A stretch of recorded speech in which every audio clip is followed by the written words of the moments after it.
Chad's dream matchup finally gets fulfilled in a very strange way, and a matchup of anime vampires brings hell to the world. In more ways than one. All that and more on today's episode of BrobusCast Death Battle Edition.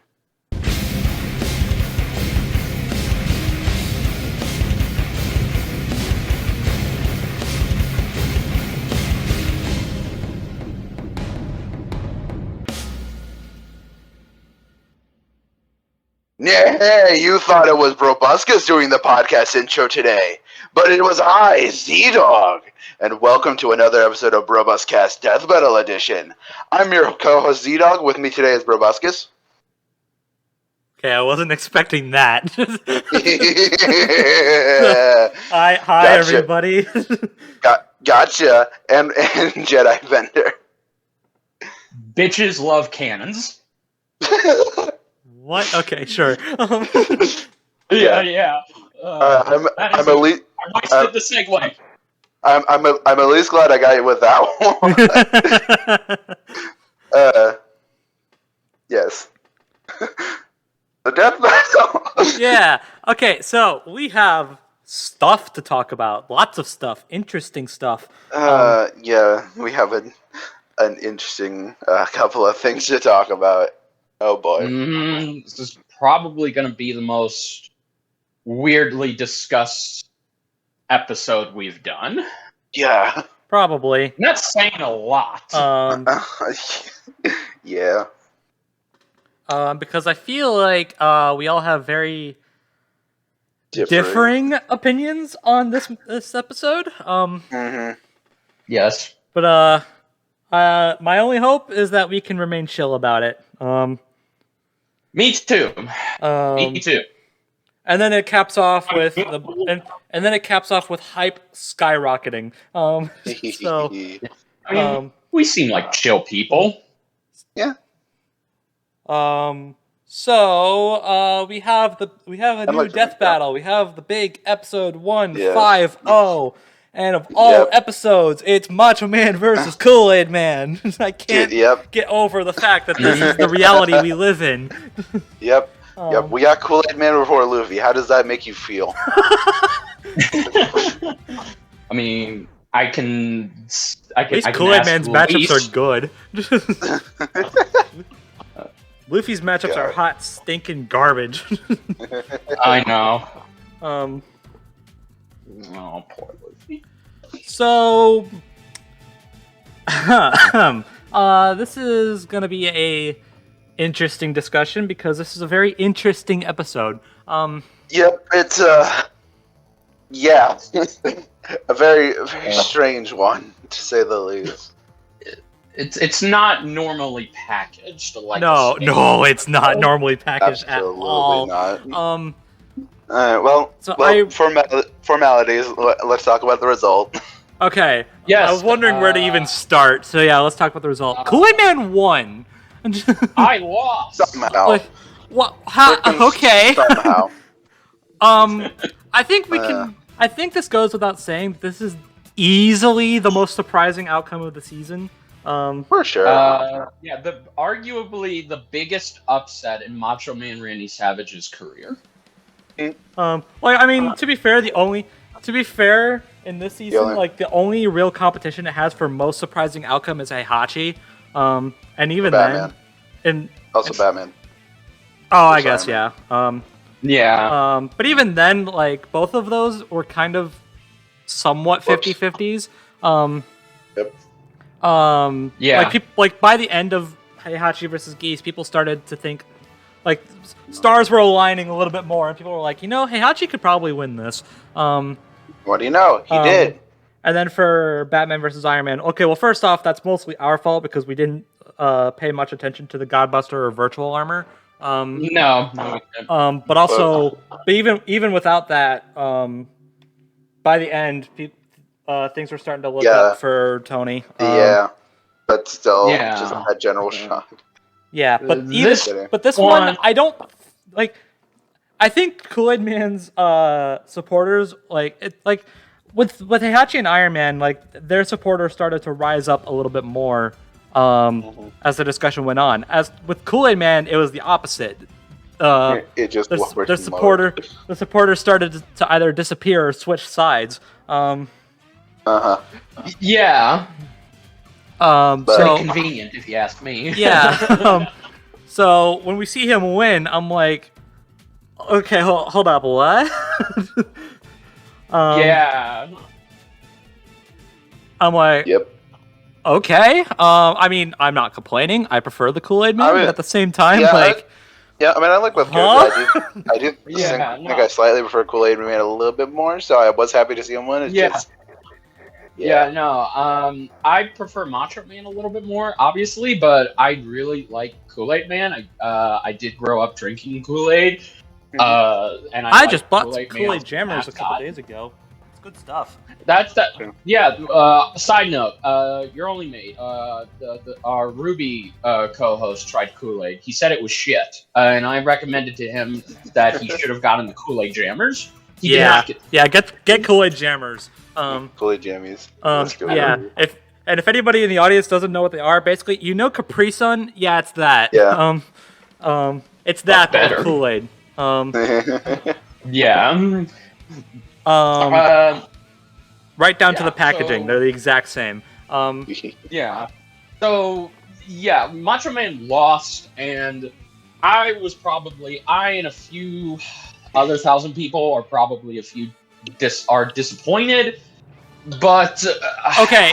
At the same time, I do kind of want this on record. Yeah, sure. It's like I said in the last episode. This is Randy Savage, not Randall Poffo. So exactly. When I see people say like, "Oh man, they killed off another dead wrestler," I'm like, "You stupid." Yeah. You stupid. for real. Like, this is not like. I mean, I'm sorry if you were like disheartened by Macho Man losing, but like, if he was going to lose this fight, he had to die. Like yeah. That's kind of the nature of Death Battle. Speaking of that, I won't fully go into it because we did agree to this, but let me just say this: Kiera Armstrong has ruined the death of Macho Man for me. Oh boy. Because of where the Kool-Aid comes out of. Yeah. I mean, yeah. So whether that was intentional, I'm just gonna pretend. I'm just gonna pretend to understand the context. Don't you dare explain it to me. Okay. Okay. I'm sorry. I have full faith in Rooster Teeth that that wasn't intentional. Like, okay. Yeah. They're not that. I don't think they're that malicious or that they would never do that. Something like that. Bro, it's. Nope. I don't want to know. I don't want. I said okay. I said I'm just gonna pretend to understand, and I'm gonna leave it at that. I'll explain it afterwards. I mean, please don't. Okay. But anyways, yeah, Randy died, but then he came back to life, so it's fine. Honestly, I'm extremely glad that they at least didn't keep him dead. Yeah. They did bring him back to life. And this does mark the second episode where a character gets killed off, but then they come back to life to continue doing their thing. Yep. I do love I know this is not a result thing, but I just want to say this now before I forget. I do love the sort of ending to their confrontation. It's like same time next week. Yeah. Yeah. I absolutely adore that. That's so wholesome. Yes, like I do. I appreciate that. I love that little detail, and who knows? It kind of gives me hope that maybe there are some fights to where Macho does win, and it's just kind of a back and forth competition. Mm-hmm. Yeah. And if both characters get killed, they both have ways of reviving one another. So they'll just go on and on. There you go. Yeah.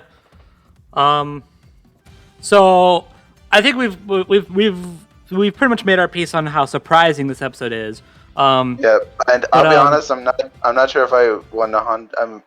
I'm not sure if I 100% agree with it, but yeah, that's what I was gonna ask. Like, how do we feel about it? Like, aside from that, I mean, the X. I Go mean, ahead, ZDogg, I'll let what? Go, bro. okay. I don't know personally because I'm not like an expert on these characters, so obviously I can't judge too much. But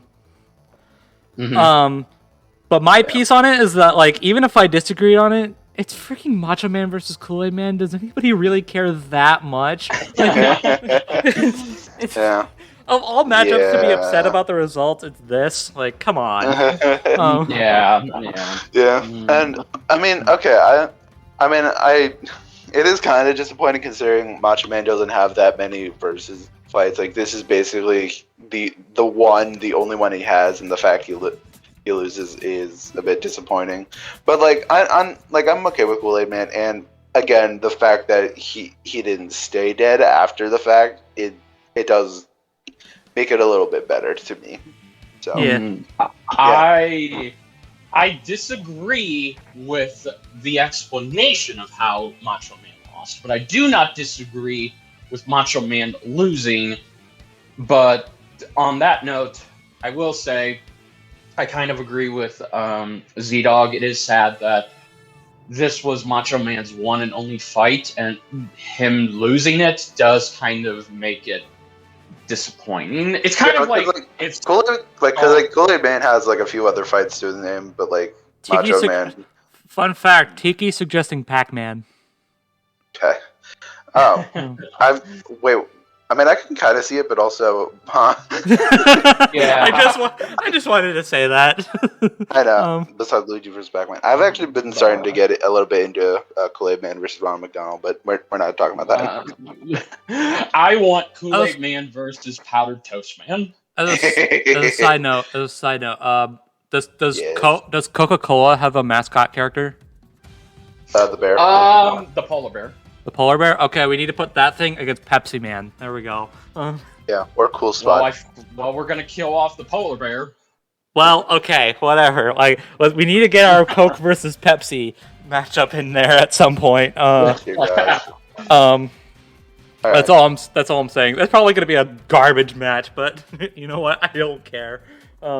Yeah. Maybe they'll do that for the 175th episode or the 200th episode. Oh, gosh. Nothing else as a DBX and save Pepsi Man for Soda Popensky for the actual show. Haha. So, moving on. Okay, so results aside, I mean, I'm so confused. Where to start? Okay. Do what I did. Focus on one segment. Yes. Okay. Animation, I guess. Sure. Okay, yeah, the fight itself. Yes. I like it. I think it's good. It's short but sweet. No pun intended, I guess. Yeah. It's short, but it's sweet. Yeah, that's cool. It's neat. Better than the Mask versus Deadpool. Yeah, yeah, I agree with that. I don't know if I do, but like I can see where you're coming from. Fully. I think visually, like, these two look really good. Visually, yeah. They really do.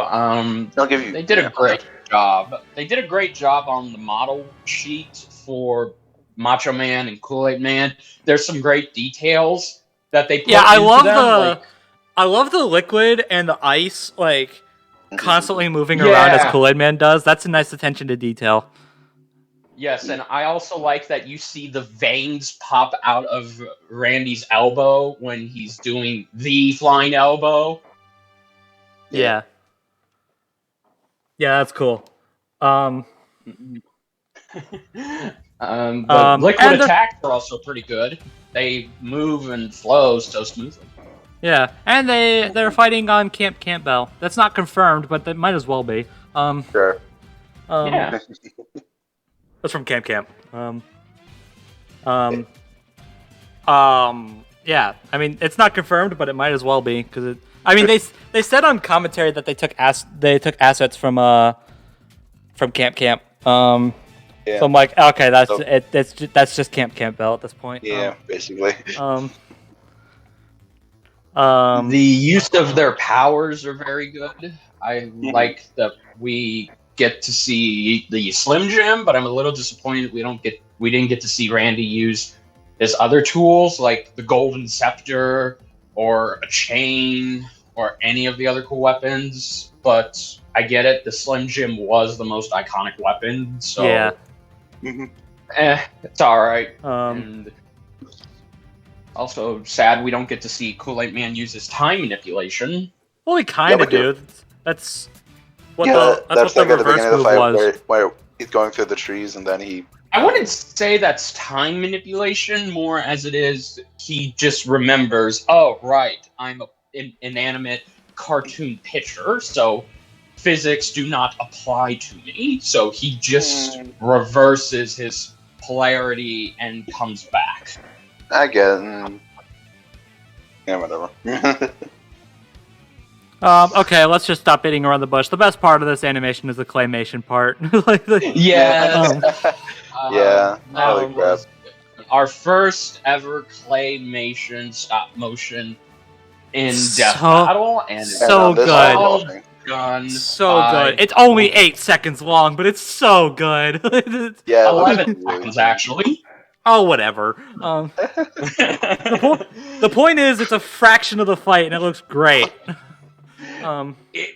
It really is the most surprising part. I very much enjoyed it, and I love those models that Luis created. Yeah. And it's... Oh my goodness. I never thought I would see it. I want to see a full death battle like this. Same. I want to see... Well, I have no idea what they could possibly do with that in mind, but... I suggested to Luis a long time ago that he have Buzz Lightyear in Death Battle. Yes, that'd be awesome. That'd be cool. Buzz versus Jocko, sure. Jocko? Assuming it's the full version. If it's just the toy version, I don't know. Anyway. No. It would have to be... okay, side note, don't want to get too...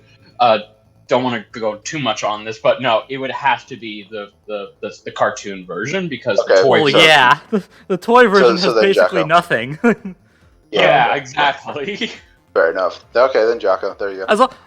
They can do the cartoon version as long as they get a Toy Story accurate voice, because, like, what the crap? Okay, wait a minute. I just remembered. Okay, I didn't just suggest Buzz Lightyear to Luis. I suggested Buzz Lightyear versus Space Ghost. The crap is Space Ghost.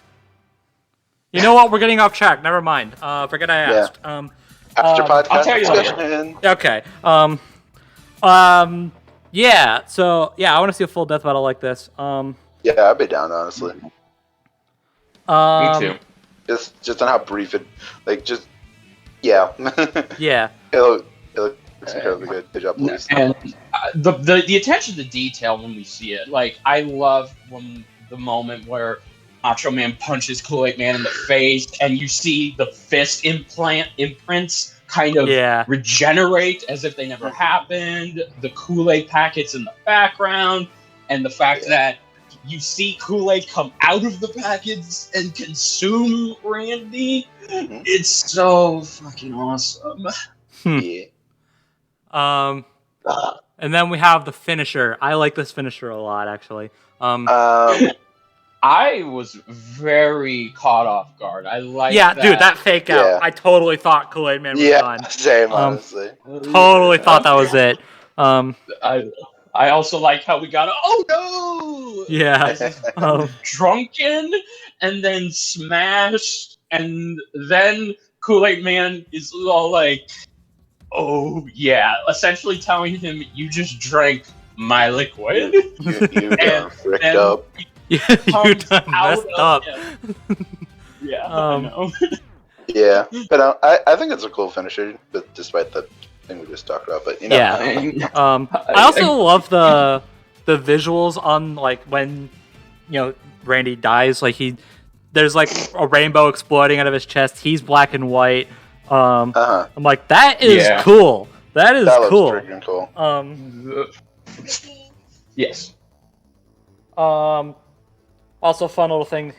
He goes hurt. That's a neat little reference to Red versus Blue. I like it. Yep. Fitting, honestly, considering Yeah. Then once Richard unmutes, we can move on. Wonder what that's all about. But anyways, I don't know. Guess let's stall until then. Yeah. I mean, I don't know what to say. Just everything looks good. I can say a little tiny negative. The beginning of the fight, the sound design was a little weak. Yeah. Like Kool-Aid Man reversing, I agree with that. like Kool-Aid Man's reverse move and just like drop kicking Macho Man. Like, I really wish there was more impact to that. Yeah. Because it's this giant glass pitcher that weighs 11,000 pounds that caught me by surprise. Just ramming into him, like that should have had more impact to it, but whatever. It's a small thing, and the sound design and the rest of the fight is fine. Yeah. So Agreed. whatevs. Yeah, it's not that big idea. What the heck is taking him so long?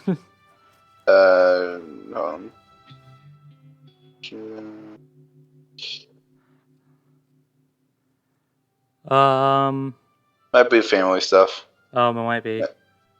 I imagine.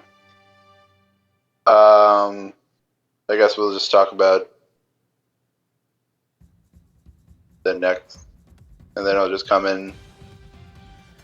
Oh wait, there was something. There was a shot they traced over for this. I'm trying to remember what it was. Yeah. So the storyboarder on this fight, Al. He tweeted out a shot from the fight, and it's traced over from like some historical mural art or something. I'm like, that's random. Yeah, that is very random.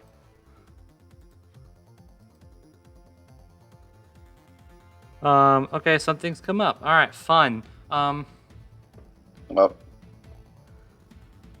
Okay, I guess we just move on. Yep. Oh, and he left. All right, then it's just the two of us. Okay, well. I know. Okay.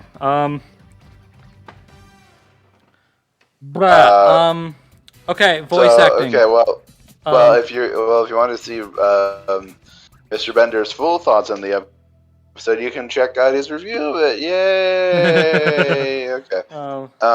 That'll be out at some point.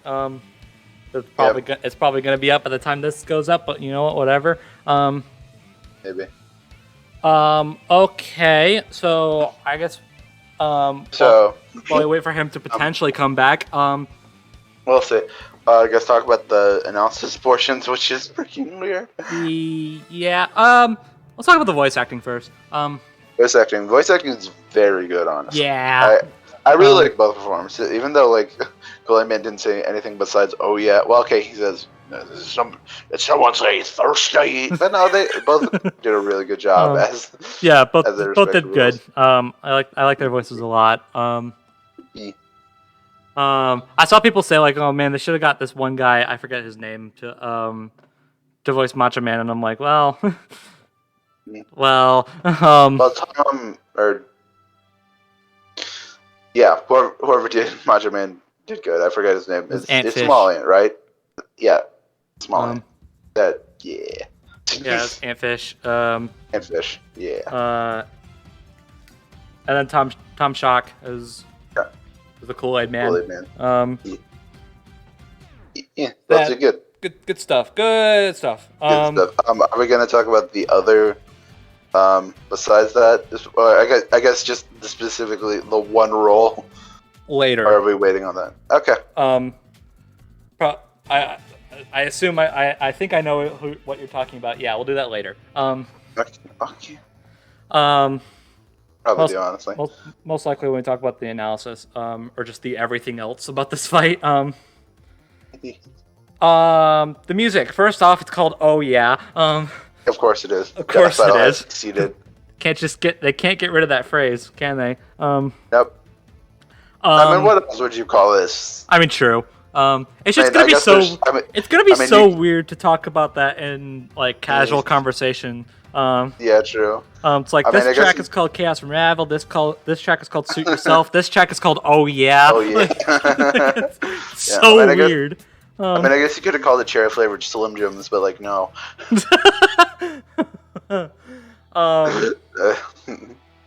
Okay. I'll be honest, I haven't listened to it on its own yet. But from what I've been told, it's pretty good on its own. It is kind of similar to Goodbye Chimichanga. Goodbye Chimichanga. I think it's a little less confusing. Because like Goodbye Chimichanga mixes like 5 different genres of music at once. Which when you listen to it outside of the fight, it's odd. It's so confusing to listen to. Yeah. That's fair. I mean, it sounds good in the fight. Yeah. So. Yeah. This track is a lot more consistent. You can tell like it's like somewhat different tracks compiled into one. But it's more it has a more consistent tone to it, I feel. Yeah, that's fair. Yeah, it's pretty good. It's not my favorite. It's a little more It's a little more standard in a way, but I like it. Yeah, it's fine for what it is. Yeah. Okay, now we have the everything else. Yeah. So this is what makes or breaks the episode for a lot of people. Okay, I will say, I will say, before anything else, I do like the new style of analysis slides they used in this episode. They look very clean, and I hope they continue to use them for future episodes. I don't think they will. But I don't know. I think it looks really cool. My only issue with them is the static. I think that's fair. The weird static effect they had going and the color layering on the text, like it was a little hard to look at times. Other than that, yeah, I thought they were fine. Yeah, apparently they wanted to go completely different with this one, so that's why they're different. Oh, okay. That's kind of a shame because I did really like them, and I hope to see them again. Maybe when we get to episode 200 or something, or like a big milestone, we can switch them out or something. Yeah. Just thought. But okay. Actually, before even on top of that, Nick's editing again. Mwah. Yep. Nick's editing god. Yeah. Nick has always popped off with the edits, and this is no different. It's so weird coming off of like the analysis previews. Like when I first saw like that one shot with Randy and Hulk Hogan, and the footage is like shimmying to the side. I was like, what in the world? Like, I've watched this analysis preview so many times, and I see that, and I'm like, what? Okay. Yeah. Because in the previews it doesn't do that, so I was like, okay. That was weird, but all right, I can live with it. I can work with this. And okay, I guess it's time to address the elephant in the room. The big Papa elephant in the room. Yeah, the big elephant in the room. So I feel like they haven't stressed this enough. This episode is different. Very, very, very, very different. They said as much. So, like, they've said as much. Like, this episode is different. It's packaged very differently. So I would be lying if I said that some of the reactions to just how different this episode was confusing. Because, like, they've beaten it into our skulls that this is a different episode. Basically. What did you expect? Dear gosh. So in that part, the way they structure it, people are complaining about how different it is, and I'm like, well, yeah. They've said as much that this is a different episode. I don't know what you want. I guess I can understand the criticism that, like, of why, like, how different. But, like, I feel like some people are forgetting that they've said it as much. Yeah, probably. Just, I don't know.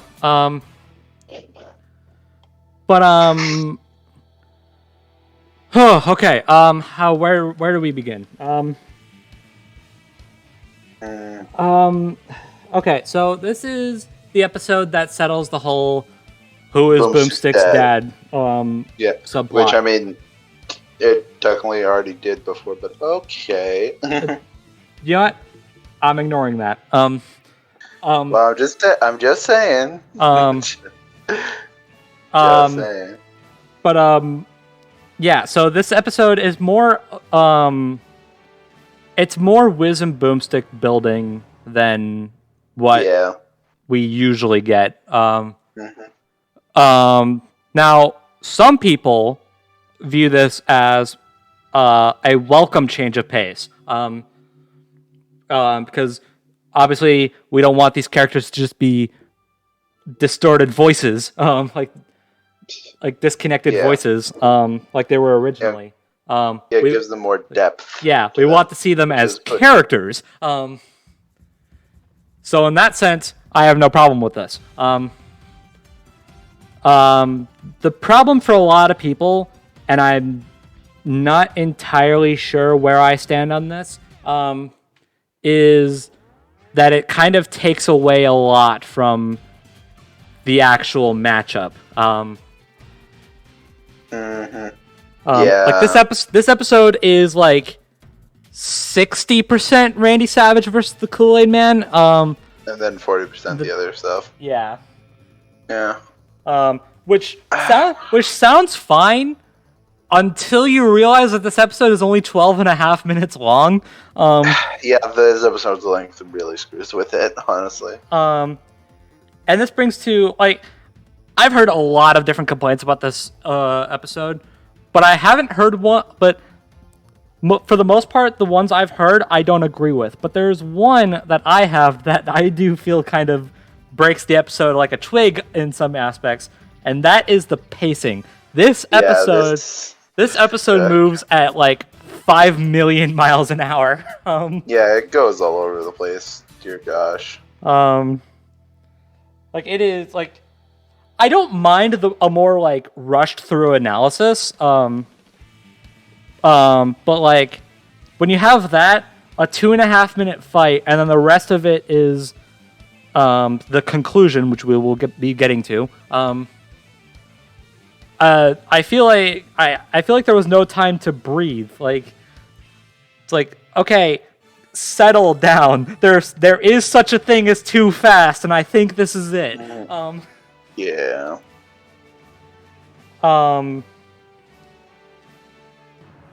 But I don't mind like the interchangeable analysis. Like they go from Macho Man to Kool-Aid Man and back. Yeah. Like at that part, I don't mind that much. I don't mind that part as much. I feel like they do. The Kool-Aid Man gets a little bit more focus, which is kind of odd to me. In that aspect, but I mean, it's fine. I guess. I mean, that could just be because like all of Kool-Aid Man's stuff was all in one part. Yeah. Like they start with Macho Man and then go into Kool-Aid Man and then go back to Macho Man and then the fight starts. Yeah, that could be a big part of it, honestly, but. So maybe that's it. Maybe.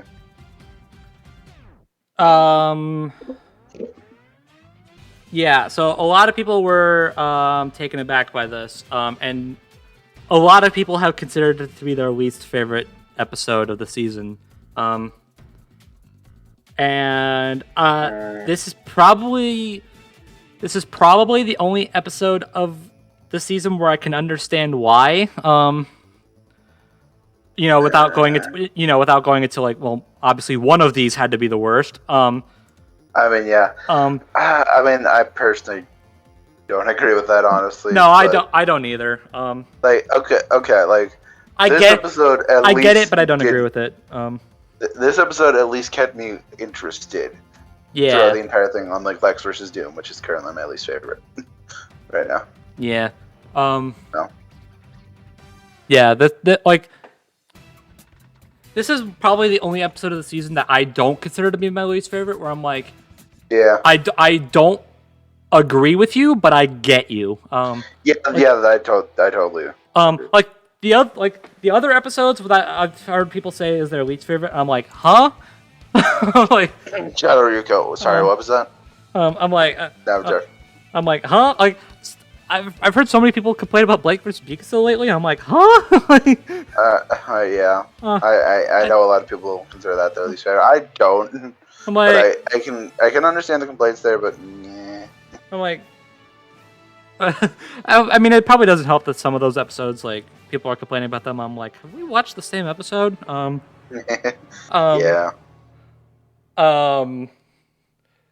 Not gonna name any names, but yeah. Nope. You guys, you're out there. You know you're out there. But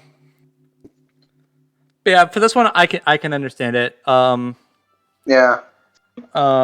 Which that does kind of suck that it's like that for an episode like this. Yeah, I mean, I know. Yeah, it does kind of blow that not a lot of people can say the 150th episode is like the best universally one. agreed to. Yeah. But that's how it goes sometimes. Yeah. So, I guess we could talk about the ending. Yeah.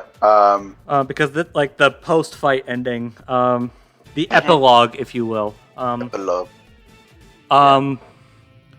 So Deadpool shows up. Because of course he does. Totally called that, by the way. Yep. Luckily, it doesn't ruin anything for Deadpool Mask. No, I don't think it does. I know a lot of people were annoyed by his appearance, and I'm like, I probably could have done without him, but I mean, it definitely couldn't have been there, but like, he didn't harm anything from being there, and I did find his line about the other Canadian Deadpool pretty funny. Like, he doesn't harm anything. I don't groan out loud when I see him. He's not overly annoying, and he's only there for like 15 seconds, so it's like whatever. Yep. Yep. And then Kool-Aid Man realized Macho Man, yay, and wholesome. Yeah, wholesome. I'm like, I know we talked about this before, but I am very glad that on how that scene turned out. If only because of how Macho Man IRL is dead. Yeah. But it's just wholesome. Yeah, it's you'll wholesome. love to see it. Yeah, and then we get the real epilogue. Yep, where they walk up to a trailer and hey, it's Mama Boomstick. Yep. They went back to a joke they made 6 years ago. Yep.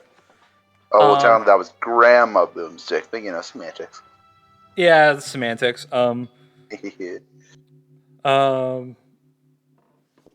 Yeah. But yeah, Mama Boomstick shows up. She is voiced by Barb. Totally called that again. Yep. And I really liked her appearance, honestly. Huh? I don't know. I really liked her inclusion, honestly. Yeah. And like just her appearance in general. Yeah. Yeah, I like her. I like her. I like Barb's performance. She's great. Yeah. I also kind of like. I don't know if people brought this up, but her whole spiel about Boomstick's dad not being here, like her whole wholesome speech. Yeah. I kind of view that as a bit of double meaning. Without them, probably I don't think this was intentional, but like about the outcome. Yeah, no, not even the outcome, but like the episode as a whole. That's fair. Like, actually, Like I mean, it's meant for Boomstick, trying to like move on because he's got friends here to back him up. But at the same time, it's like you could also view this as like the expectations people built up for this episode. Which I think is kind of funny actually that the reactions are like this. I highly doubt that was intentional, but if it was, that's amazing. I absolutely doubt it, but you know what? It's funny, so whatever. Yeah. Very hidden double meaning that probably wasn't meant to be there. Yep. There you go.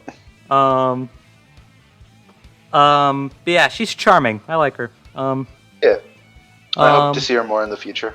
Yeah. It's funny. Chad mentioned this on commentary and he posted it on Twitter.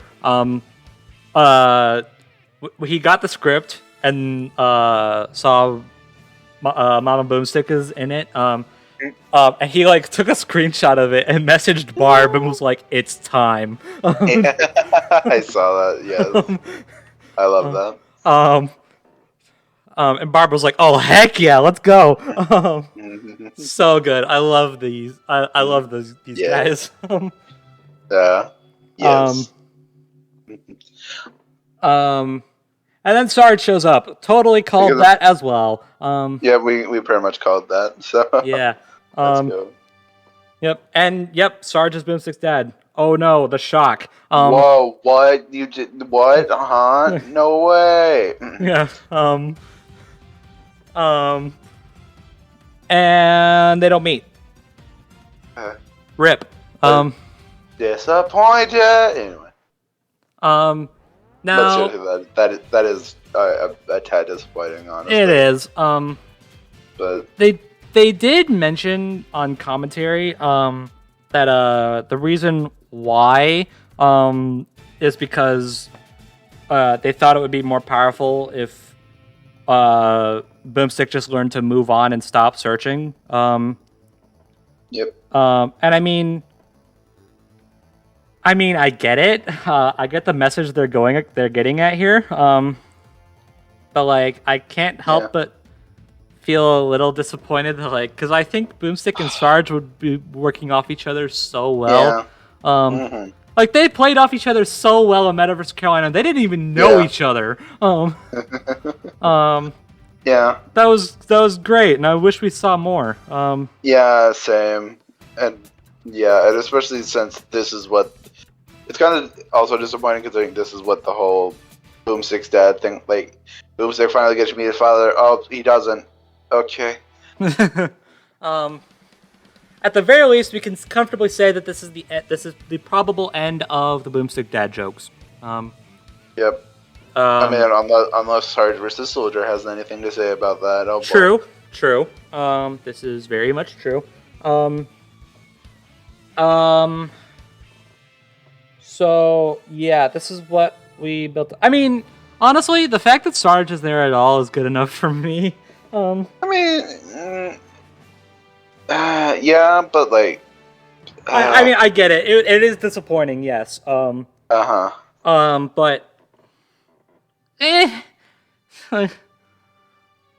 don't know. I just don't feel like it ruins the episode that much for me. Okay, it doesn't like ruin the episode. It's just it's wasted potential. Honestly, that's how I think that's the best way to put it. It's kind of a bit of wasted potential, and I'm sure they might do something with it when they get to Sarge vs. Soldier. If they get to Sarge vs. Soldier, if they get to Sarge, oh my gosh, if they get to Sarge vs. Soldier, frick me, which they probably will, or some other Sarge fight, I don't know. Yeah, they'll probably get to Sarge vs. Soldier. Yeah. Which hopefully they. Well, never mind. I don't know. I don't know. Yeah, but yeah, I don't know. And then we get a little constellation of Macho Man and Kool-Aid Man fighting. That was sweet. Maybe that'll be the new Chuck versus Segata. Heck yeah. Cameos. Dude, imagine there's like a space episode we see both.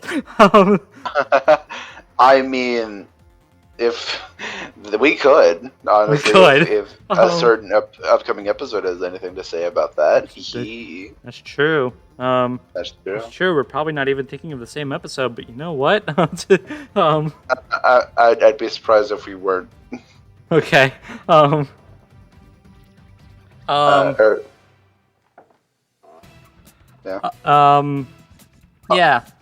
Also, backtrack. I would like to say, I do really like that. Jocelyn and Dummy get a bigger role. Yeah, Jocelyn and Dummy show up, and Ringmaster too. And Ringmaster.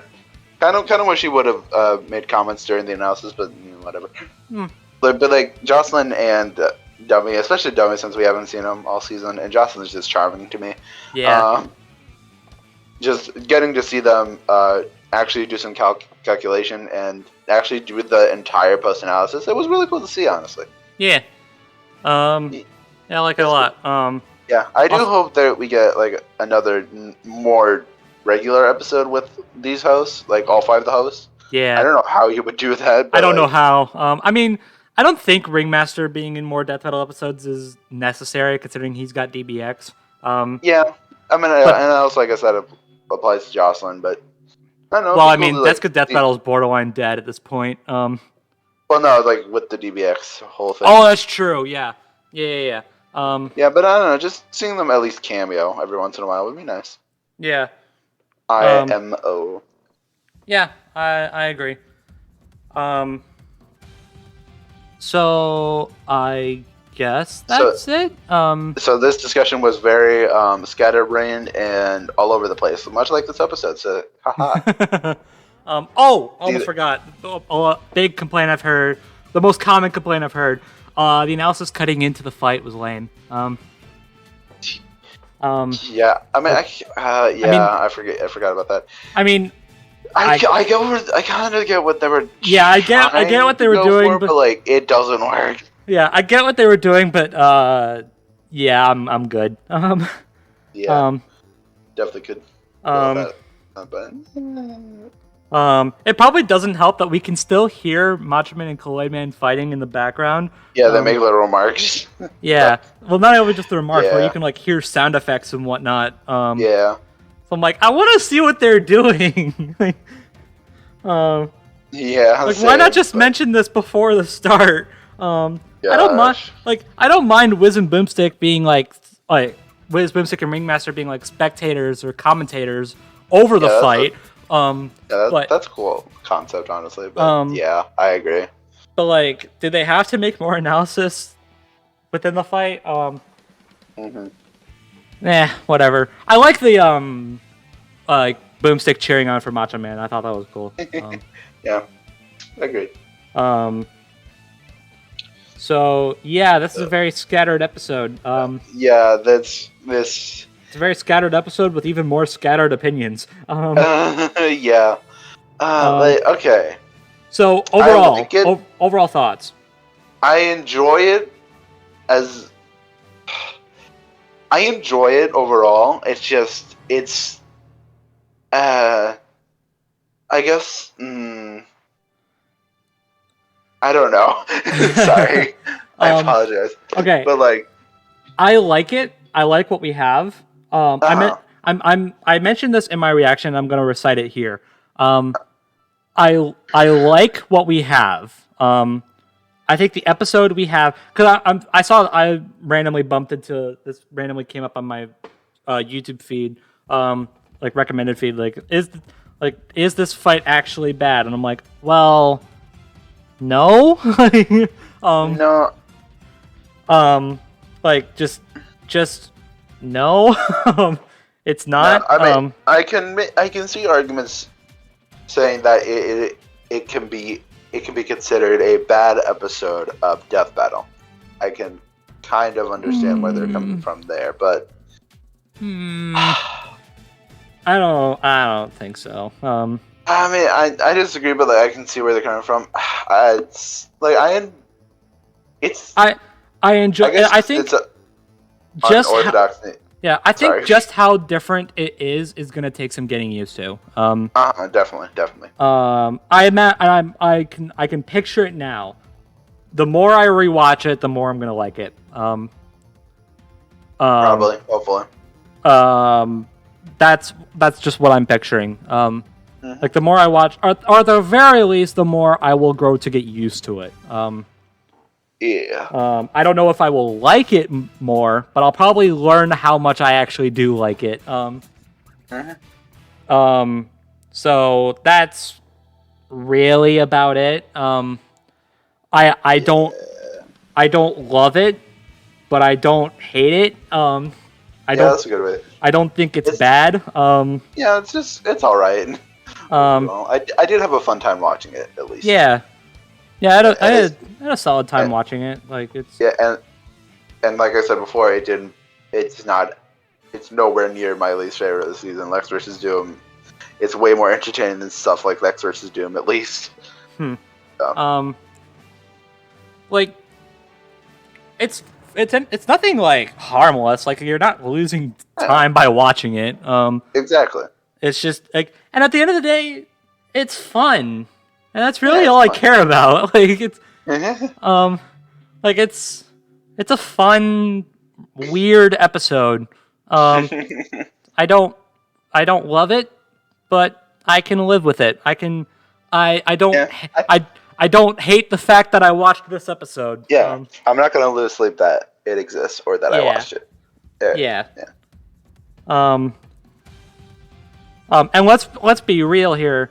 The actual death battle side of things in this fight is really cool. So yeah, that's fair.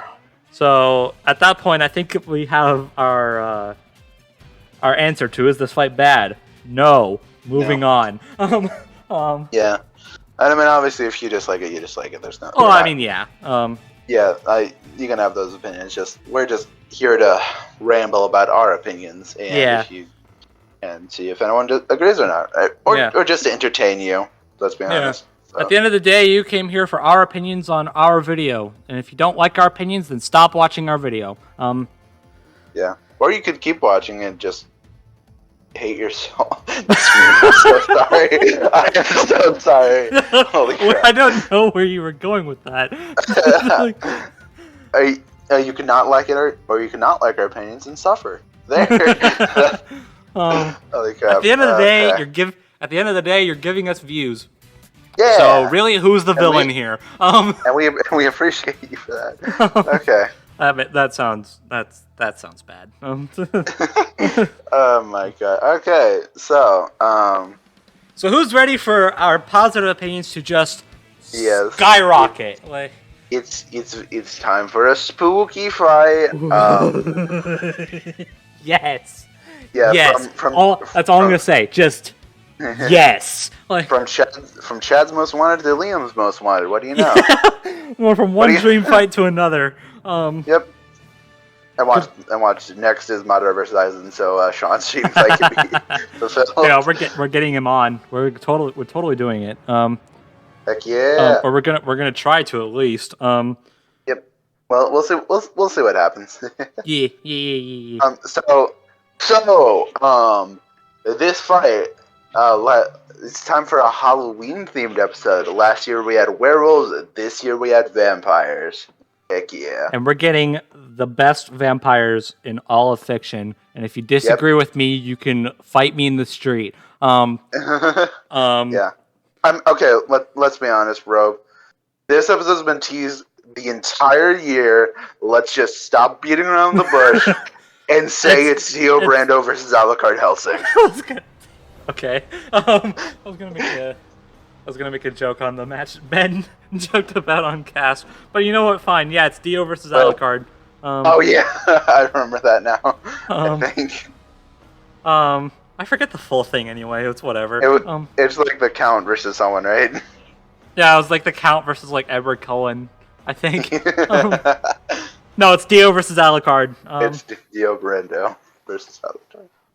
Heck yeah. I am pumped for this. This is the most excited I will ever be for a match in the second half. Yeah. I mean, I'm not that excited, but I am pretty pumped for this one. Let's go.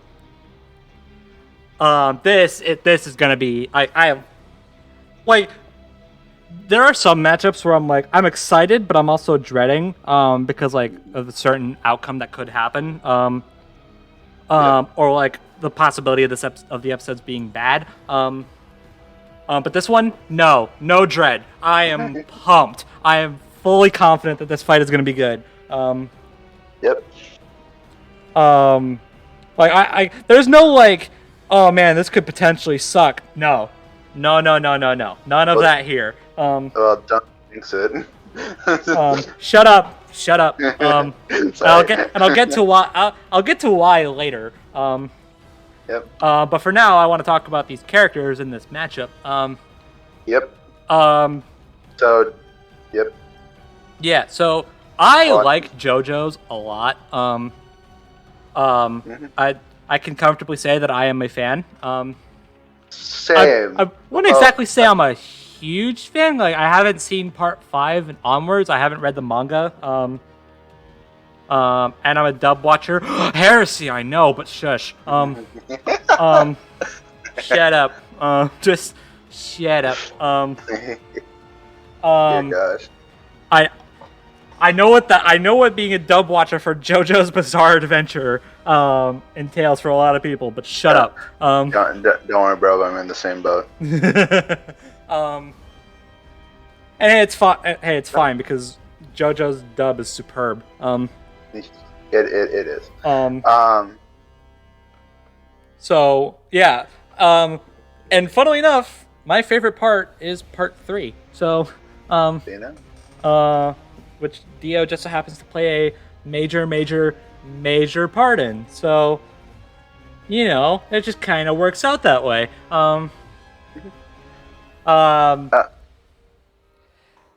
So, and I'm just gonna be upfront.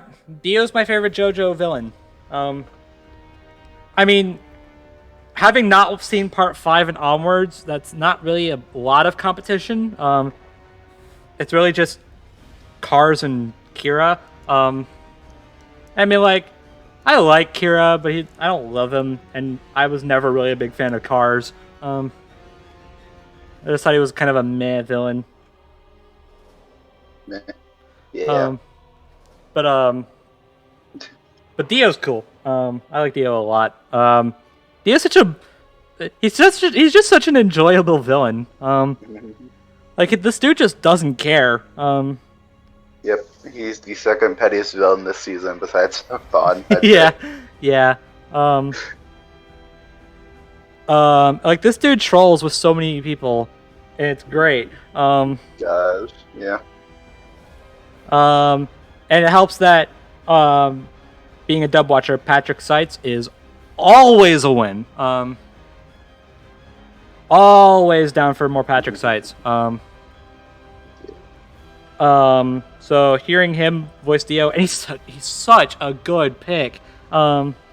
He's such a good pick, and he's such a good actor. Like, when Dio goes crazy, like near the end, like Patrick just like hams it up, and it's wonderful. I love hearing the guy talk.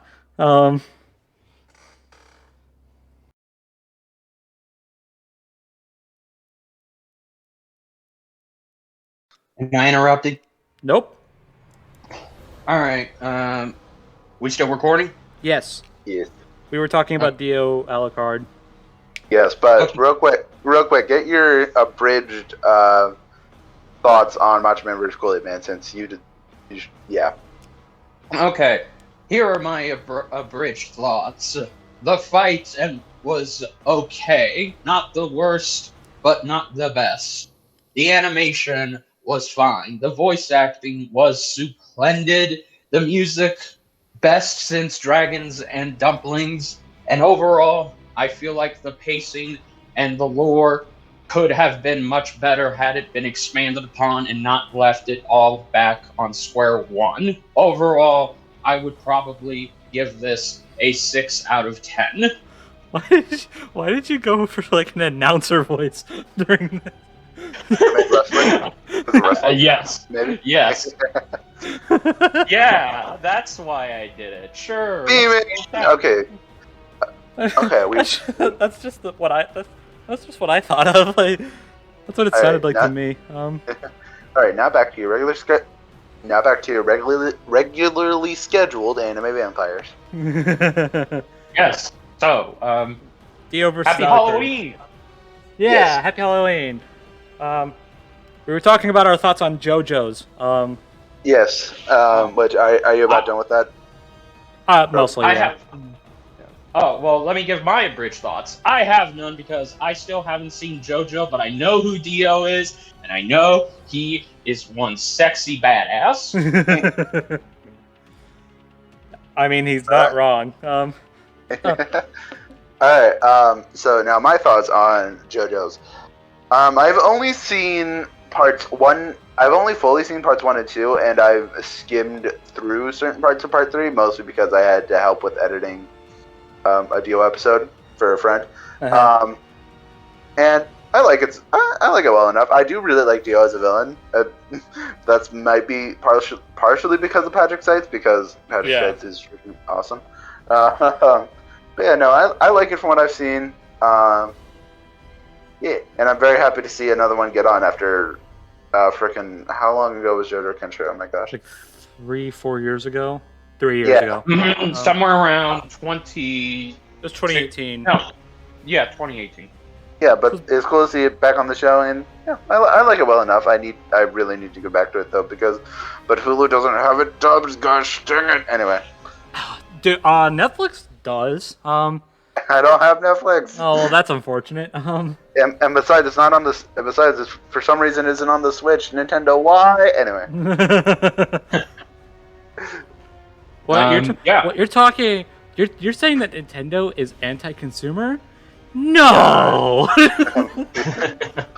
Dear gosh, let's not get into that. I'm sorry. I had to. I had the opportunity. But, and I took it. I'll give you that one. But yeah. Anyways, yeah, Patrick Seitz is always a win. Hellsing. So I'll be upfront. I've only seen the original, and that was a few months ago.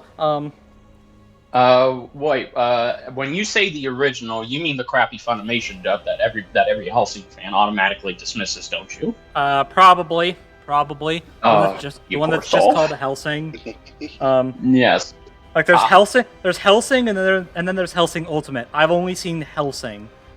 Yes, and for those of you who may ask, well, what's the difference? Well, the difference is it's another Full Metal Alchemist meets a Full Metal Alchemist Brotherhood thing. Pretty much.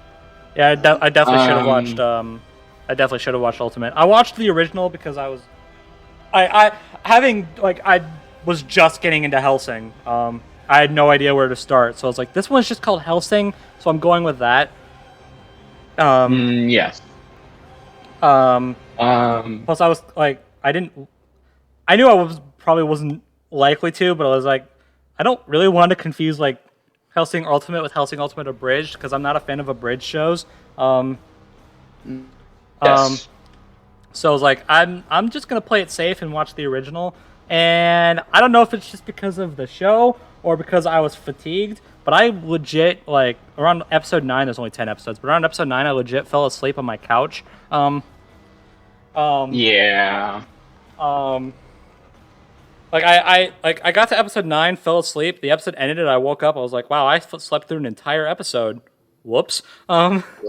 Mm-hmm. Yes, that is the effects the original Funimation dub will have on you. I have been told it is far better to watch Hellsing Ultimate, the 10-episode OVA, which essentially redoes what the first one tried to do, but better. Not only is it 10 episodes, but each episode is in the ballpark of 40 minutes to 50 minutes, so you get much more expansion, and you get much more cooler shit, and a lot of dialogue that explains what the plot is.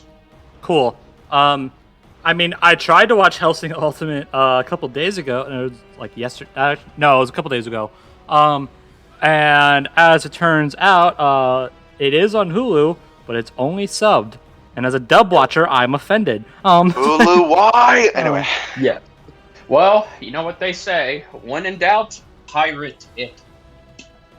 And then, like, on top of that... But they're vampires, not pirates. I mean, what's funny is that on top of that, this has nothing to do with Hellsing. This is just a Hulu experience I just had. I noticed that the Devil May Cry anime is on there, and I was like, you know what? I like Devil May Cry. I like the Devil May Cry anime. Where did ZDogg go? I don't know. There he goes. Oh, there he is. I just realized. Accidentally hit the end call. I'm sorry. I was talking about something. I just look up and you're gone. Sorry. Go on. Anyways, Devil May Cry anime was on Hulu. Anyways, so after I realized that the Hellsing Ultimate was only subbed on Hulu, I was like, all right, well, I guess I'll just watch something else. And I immediately noticed that the Devil May Cry anime is on there. I was like, oh, cool, I like Devil May Cry a lot, and I've seen this anime before. It's pretty good. I'll watch that. And it's only subbed there, too. I was like, okay, let's just go to YouTube. Forget this. No, my pain. I really want to get into Girl in the Gone, but it's only subbed on Hulu, but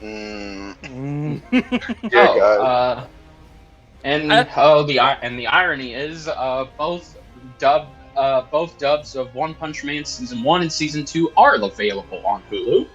Yeah, as is the dub for the original Hellsing, which is how I saw it. Yes. But I was like, okay, well, if it's not on Hulu, then I can check other streaming services I've got. I noticed it's on Prime Video, but it's not available. Great. And I was like, I give up. I give up.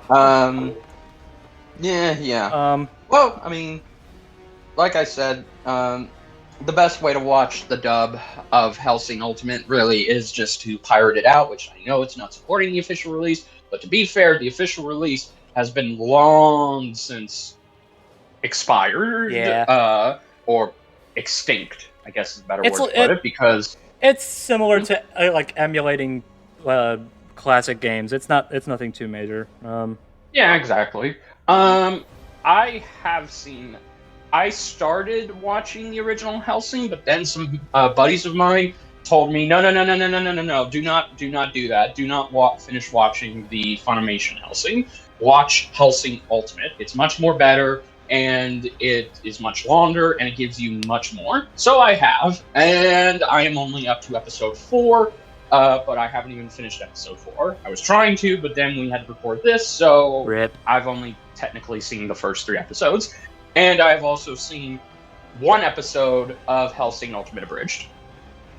Yeah, I have seen more Hellsing than all 3 of us combined. Seems like it. Yeah, I literally have never watched the series. So.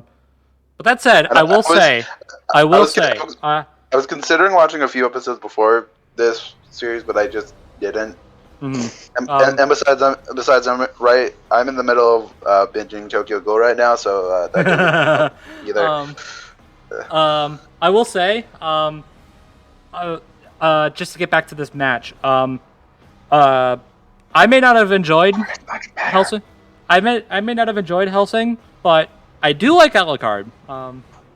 Yes. From what I've seen of Alucard, he does look really cool, honestly. So he is the most badass thing about this show, period. And it also helps that he is voiced by the awesome voice actor Crispin Freeman. Yep. So we have two wins for anime dubs here. Yes. Wait a minute. That means in some strange way, we're getting Scorpion versus Alucard. Because Patrick Stice is the voice of Scorpion in Mortal Kombat. Was. Well, I mean, to be fair, he's voicing him for the movies. True. Okay, never mind. The straight to DVD movies. Yes. So, this matchup, heavily requested, but why? Just by the community. Getting into Legacy, it's heavily requested. It's Liam's wet dream. Yeah.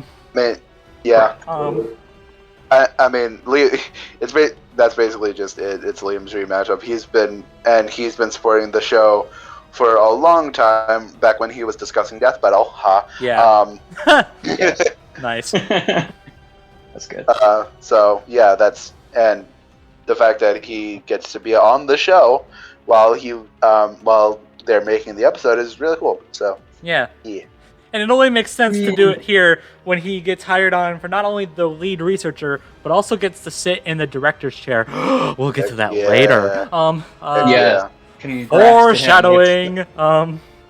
Yes, which, by the way, who are... Well, actually, no, wait. Let's finish talking about the matchup and then get to Let's keep the foreshadowing here, okay?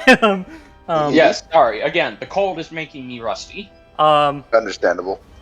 Okay, that's pretty much it. Like, it's a heavily requested match. It's vampires. It's Halloween. It's Liam's wet dream. The end. Let's move on. I mean, there are certain complaints about it, but that's just basically, there's just anime vampires in the shish.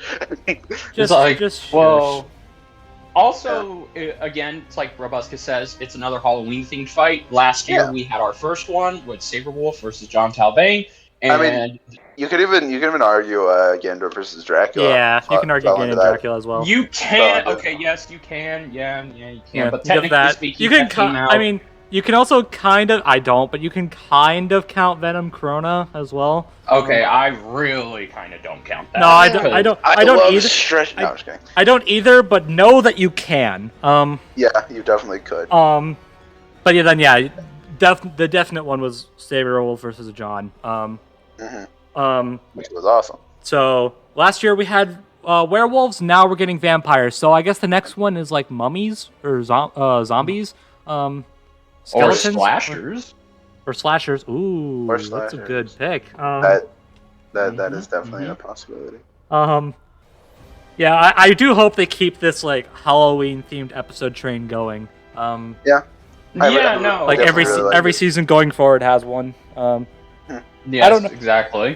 I don't for the life of me know how long they can keep that up, but I mean, as long as they can go through the whole catalog of Halloween themed characters and monsters, so I think they can keep it up for a decent amount of time. All right. If only there was a group of people that could help come up with Halloween themed ideas, but whatever.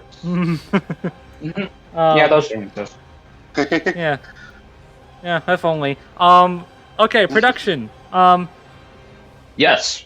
Okay, so this hasn't been confirmed yet, but I'm like 99% sure it's a Sprite fight. I mean, come on. Like, I really don't see it being anything else. I don't see them creating 3D models for these characters, even though Dio does have one. Yeah, Dio has a couple. Alucard does not have one. Like, even if they did, they would not only have to go like make models for these characters, but also like you have to make models for the world. You'd have to make models for all of Alucard's different familiars. It'd just be time consuming and it'd be expensive, so it's cool. I think it can be done. It's the obvious choice is sprites. Yeah. I mean, they've shown themselves that this fight works really well as a sprite fight thanks to the DBX. So yeah. Yeah, that's another thing to mention. This is the third fight to become a death battle after a DBX. Third, right? Yeah. Third. I had to think about that for a second. Yeah, third. And that DBX was great. So it was freaking awesome. So this is you're telling me we're gonna get something that's probably better? Agreed. See, I want them to take ideas from that DBX and kind of expand upon it. The big one is how the shadow. Yeah, the shadow. Because that DBX was very darkly lit, which works. But I kind of want to see, like, I want them to start that way. But as the fight goes on, they start to, like, the lighting starts to get brighter and brighter. Not because of sunlight, obviously. Like, you just see more and more of the characters until you get to the end. Until you get to the end where they're not in shadow at all. Yes. Good point. I see this being very well done as a 2D episode. I think, yes, like Brobuscus says, there's elements to improve upon, and I think the storyboards could be very good, and I just think, overall, this could potentially be better than John Talbane versus Saberwolf, and Venom versus Corona. It's definitely possible. About Ganon versus Dracula. That's definitely possible. Yeah, I said this while you were gone, but like usually when I like for some of these episodes that I was like super excited for, there was like a hint of like dread, like oh man, maybe this episode might not be that great, or maybe they'll get like the outcome wrong, or my preferred character will lose. But this one I'm like, nope, there's no dread here. I have full faith in this one. I feel that same thing. I feel that same way. I have full confidence in this fight being good. Yeah, especially when it's going to be led by Liam, and he has, ever since he started discussing Death Battle back in the day, he's been very vocal, passionate about the fight, so I would imagine that he's going to have more control on quality in this than Ben or any other would. He knows what's up. Exactly, yes. And he won't be leaning more towards one side because he has stated he's a huge fan of both JoJo and Hellsing. So both of these will get equal shine. Yeah.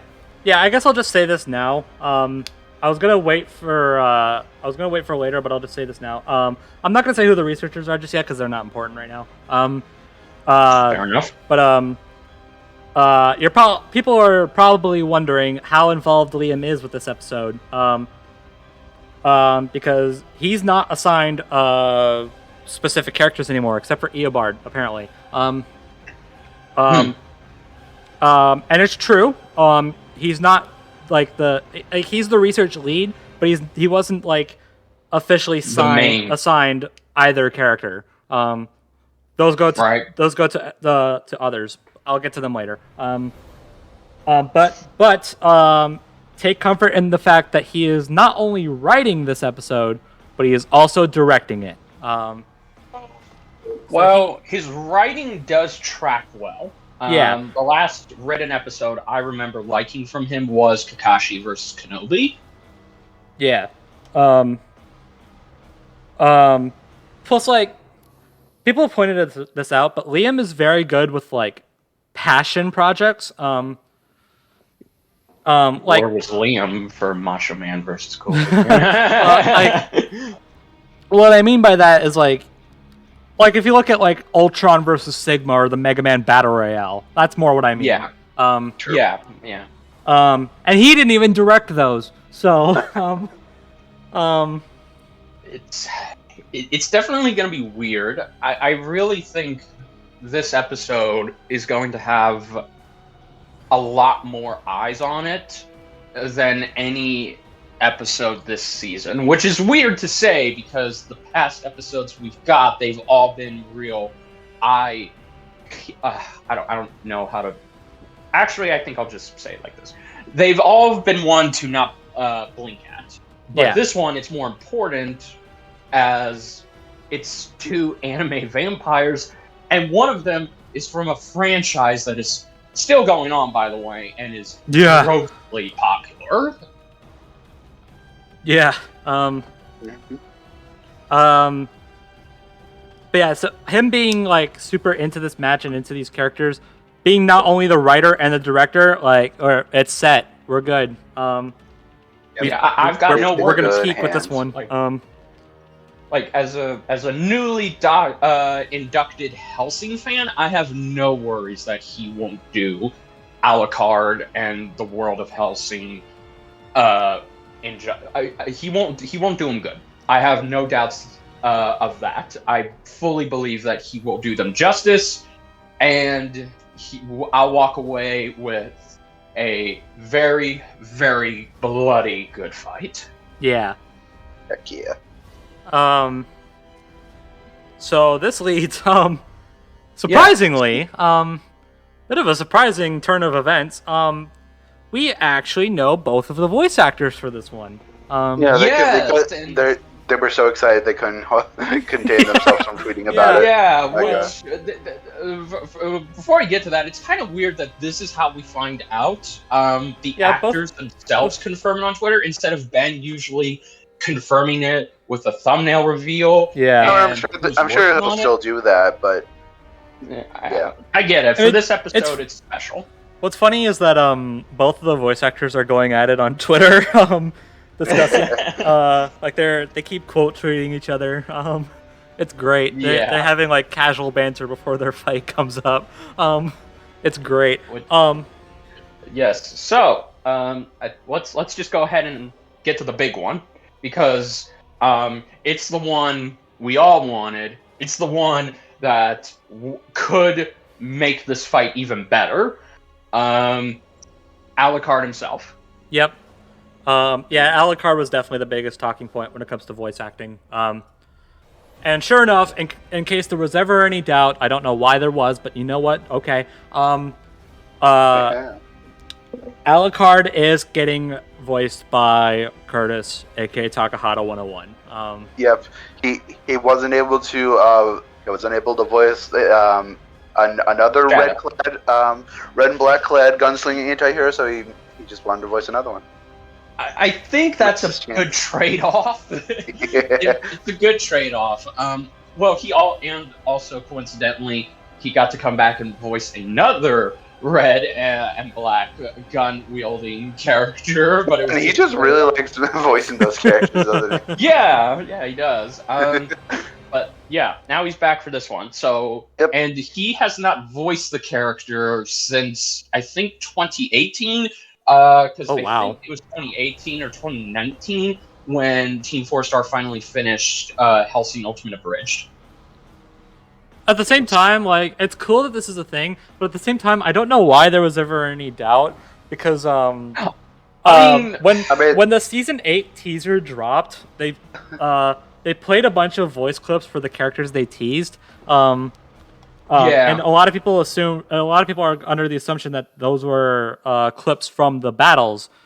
So when we hear Alucard, it's clearly Curtis, from what Hellsing Ultimate Abridged fans have said. But like it's not a line he's ever said as Alucard. So that's where that speculation came from. So everyone's like, okay, so Curtis is Alucard. Got it. Yeah. Well, also to add on to the fact, this all goes back to Liam writing and directing. Ever since Liam pitched this fight back in his Discussing Death Battle days, he made it abundantly clear he wanted Taka to play Alucard. So even if you had your doubts that maybe they couldn't get him, since Liam is going to be doing most of the heavy lifting in this episode, production-wise, it would make sense that he would be like, no. I want Taka. I want Curtis. I'm not an abridged fan. I'm not a fan of any abridged show, but I feel like it would be like disrespectful to not bring Curtis back. Yeah. It really would, because, again, people told me for the longest time how good Hellsing was. Some even said it was better than Dragon Ball Z Abridged, which it was hard for me to believe that, but I recently watched one, and I gotta say, it is good. It's very good, but I won't know how great it is until I finish it. But first I have to watch the original Hellsing Ultimate, then Abridged. But point is, I like Curtis. I agree. Curtis does a fantastic Alucard. It's very close to Crispin Freeman's performance. He doesn't outright do Crispin Freeman, but he kind of does a combination of Crispin Freeman's performance and Perfect Cell's performance. So it's kind of like this subdued performance that he gives. It's very good. Yeah. And yes, I realized I said performance more than once. Get off my back, people. But if you've seen that Discussing Death Battle, you'll know that he also mentioned that he said that he wanted Antfish to voice Dio. And people were like, you know what? That's pretty likely, considering not only like is that fitting with Curtis voicing Alucard, but also we just had an Antfish episode. So, like, while he's there, they probably just ask, "Hey, you want to voice Dio again?"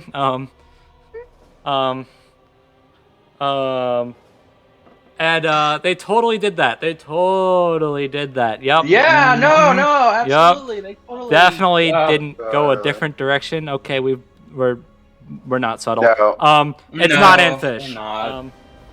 It's not So, Antfish yeah. this time. They got the other voice actor that was just in this episode. That's the funny part. Like, we expected it to be Antfish because he just had an episode, but it's the other guy that voiced in the episode.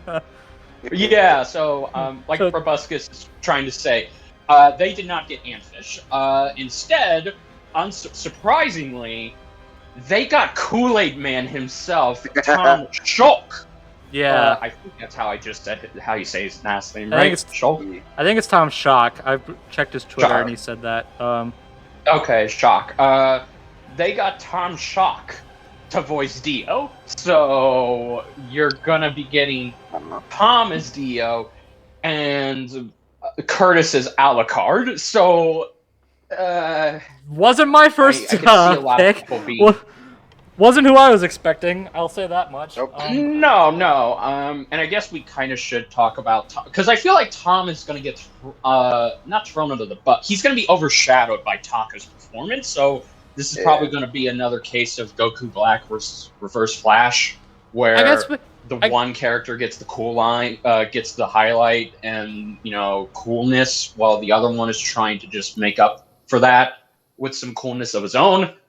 But I really don't think that's going to happen here. I have full faith that Tom is going to get just as equal amount of shine as Taka. Yeah. I think we should probably go over what makes, why they would pick Tom, because I feel like not only is he probably going to get overshadowed by Curtis, but also he's probably going to get flack for it not being Antfish.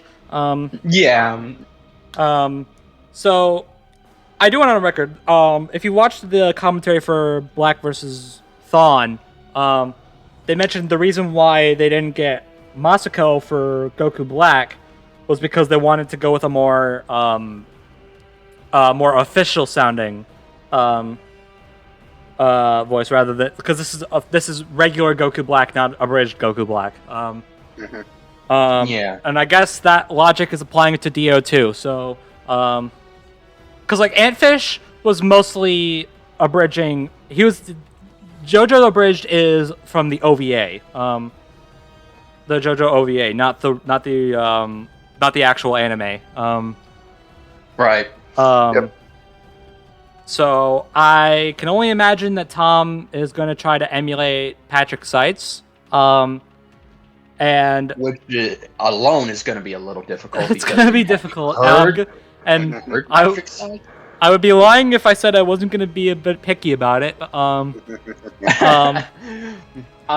I have a heavy bias for Patrick Seitz. Oh, he is. He's great. Actor. I'm gonna give him the chance. I'm not gonna be like, it's not Patrick Seitz, therefore it's bad. But I'm not gonna lie. I was trying to look through his YouTube channel to see if I could find anything that could convince me, like, yeah, this is Dio.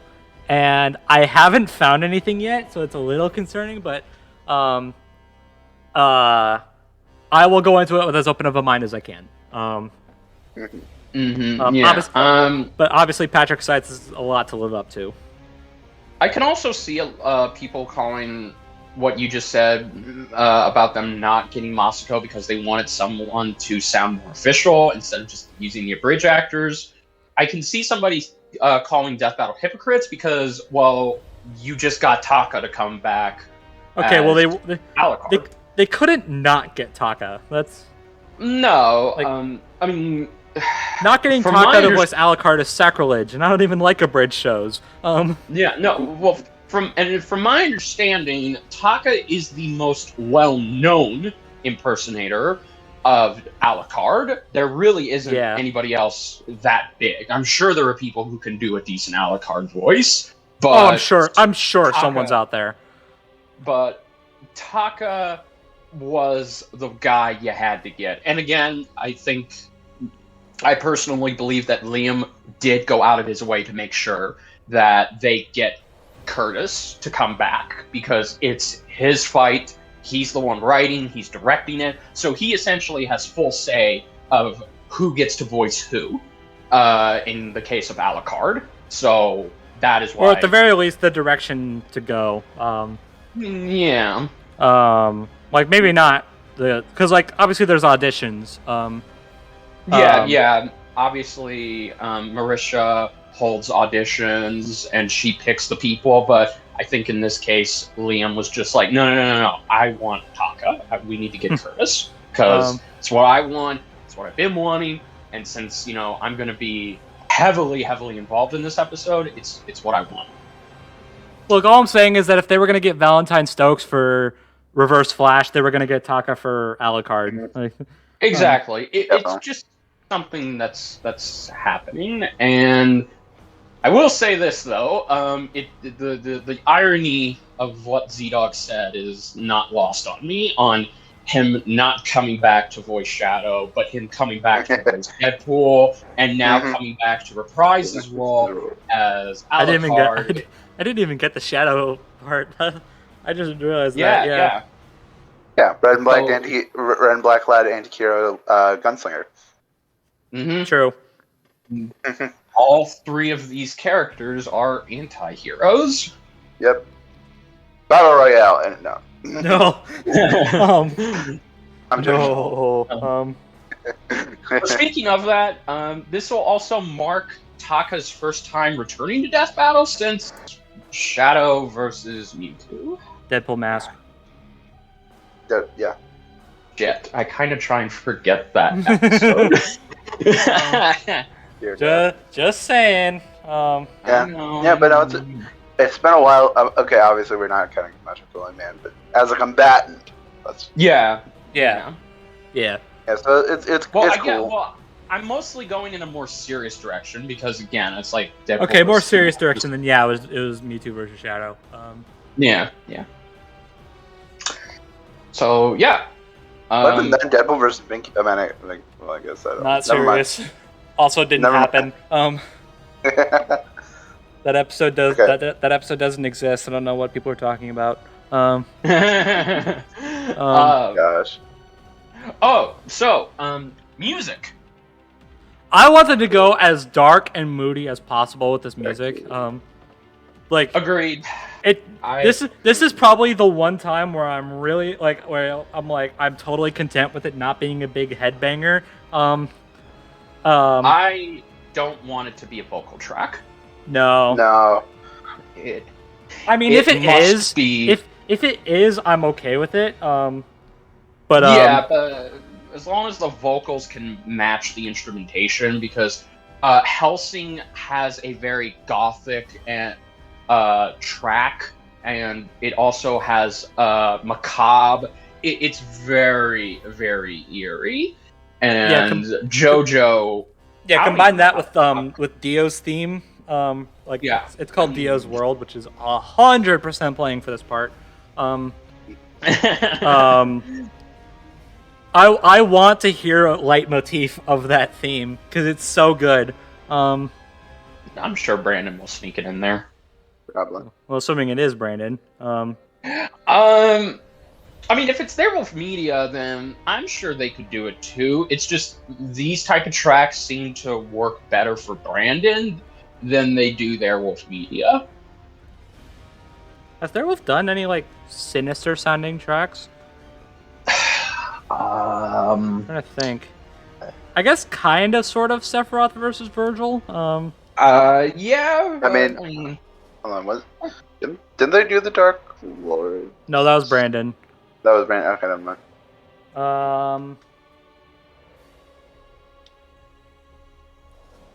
I'm trying to think. I mean, the most important comparison is that they did Bizarre Stars. That's obviously the most important part. Yep. Yeah. Which their first real headbanger. I'm trying to go in order, thinking of any eerie sounding or sinister villain fights. I can't think of one that fits this mold. Well, whatever. I'm sure it'll come to my mind. Yeah. Yeah, make this a darker sounding, more sinister sounding track, please. Yes. And please have it be better than Dragons and Dumplings. Oh, I'm Yoda sure versus it will. King Mickey, and oh yeah, that's possible. I'm sure it'll be better than Dragons and Dumplings. Oh, and of course, how could I forget my most underrated track? I always can't say the name right because it's a combination. The one for Heihachi versus Geese. Oh, Kings of Iron. Thank you. I knew it had kings in it. Okay, so I guess now is a good time to. Oh wait! Also, the track name for this one better be called "Hell on the World," or "Hell Over Heaven." Hell Over Heaven. That also works. That could also. Yeah. I'm fine with either of the two. Yeah. Okay. All right. Now let's get into the debate, or in this one's case, the lack thereof. Yeah. Spoiler alert. If you were expecting this, hold on, researchers. I forgot. Dio's being done by Lousy. And Alucard is being done by DJ Tiki. Yep. Lousy's about to get another W. Tiki, yeah. Tiki's Tiki's resume is building up this season. It's insane. Yeah. Dear gosh. And okay, so speaking of that, okay, so Dio wins. He so very much wins. Alucard. Oh my goodness, does he win?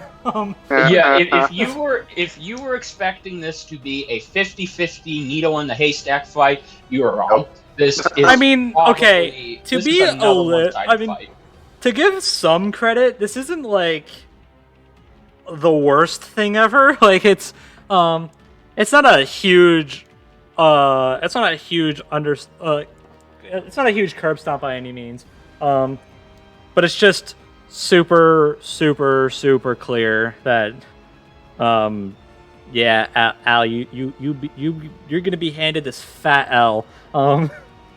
Which is sad because this, just like Macho Man, this will be his first legit fight in Death Battle that he's been requested to fight somebody, and he loses.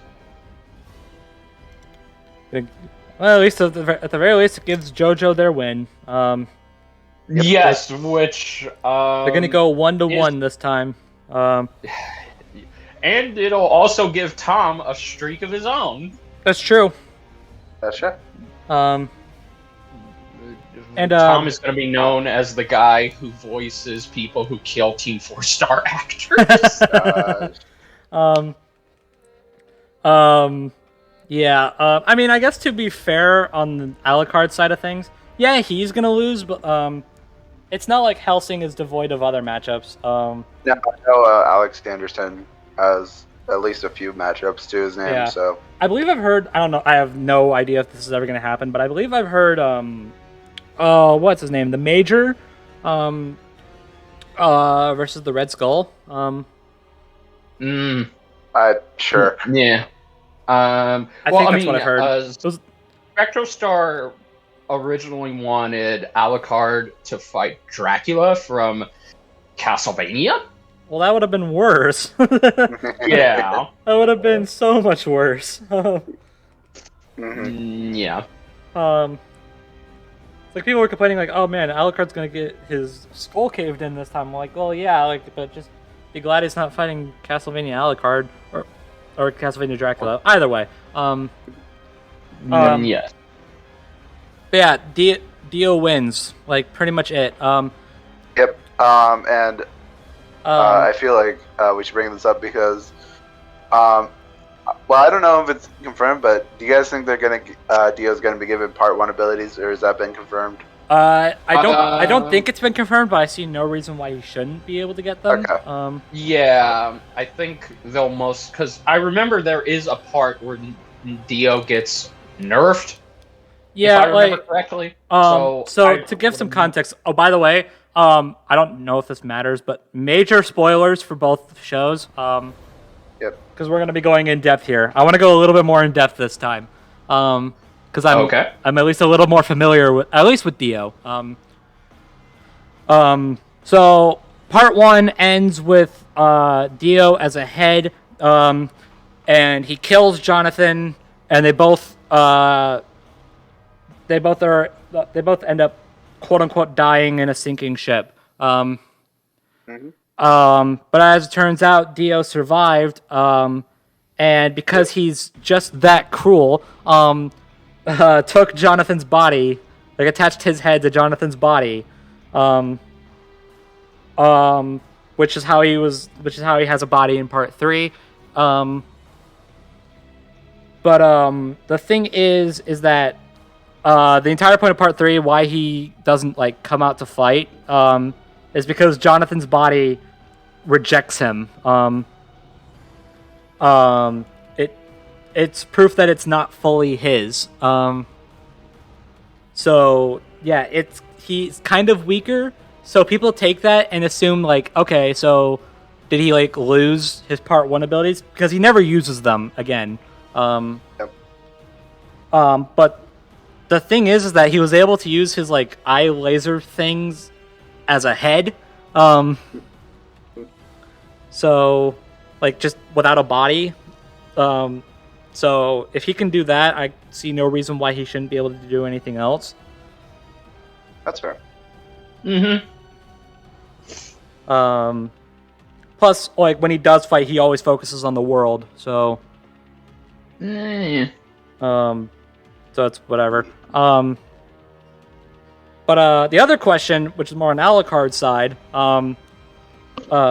is he getting Schrodinger? I can answer this pretty quickly for you. It's not confirmed, but I can answer this pretty quickly for you. No. Okay. Do you mind explaining what Schrodinger? Yeah, that is. I have no idea. I don't know if I can. Okay, so basically, Alucard gets stronger with by absorbing people's souls or something. Okay. Like he's absorbed like Luke Valentine, and he uses them as they're called familiars. Yes. And basically how it works is like whenever he has to like heal from a really fatal wound, he pulls another familiar out, with that heals up his body, and now he's back to being Alucard. So he like accidentally absorbed this being known as Schrodinger, and supposedly it gave him like omnipresence. Oh, is that why a lot of people were saying he wins? Or yeah, I don't quite remember how it works, and even then, I'm pretty sure even people have said that it's a pretty vague power. But basically, what happened was when he absorbed this power, he didn't want to. He was kind of put in that position for him to accidentally absorb it. What ended up happening was he like vanished. Because he can't control Schrodinger. Okay, gotcha. Yeah, so he vanished and reappeared. I kid you not, 30 years later. And he had to like kill a bunch of his familiars in order to come back with Schrodinger's powers. So it's basically Alucard losing a bunch of his well-established powers just so he can exist again. Okay. And again, the whole 30 years thing is important. Yeah. So we're not getting that plus like his ultimate form level 0. I should pull up the blog. Give me a second. I don't know why I didn't. Yes. Okay, that makes more sense though. Okay. I could totally see Liam bringing that up in the writing for the explanation, and them just saying, even if we did, there is no evidence to suggest that it would indeed be viable in a victory because of what little we know of it. Yeah. All right.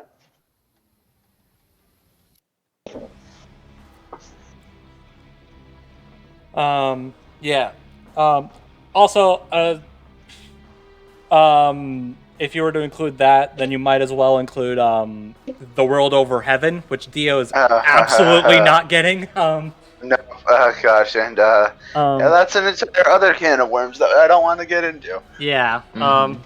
Yikes. Basically, if Dio gets the world over heaven, there's no shot. But if he does, there is zero way Alucard's winning.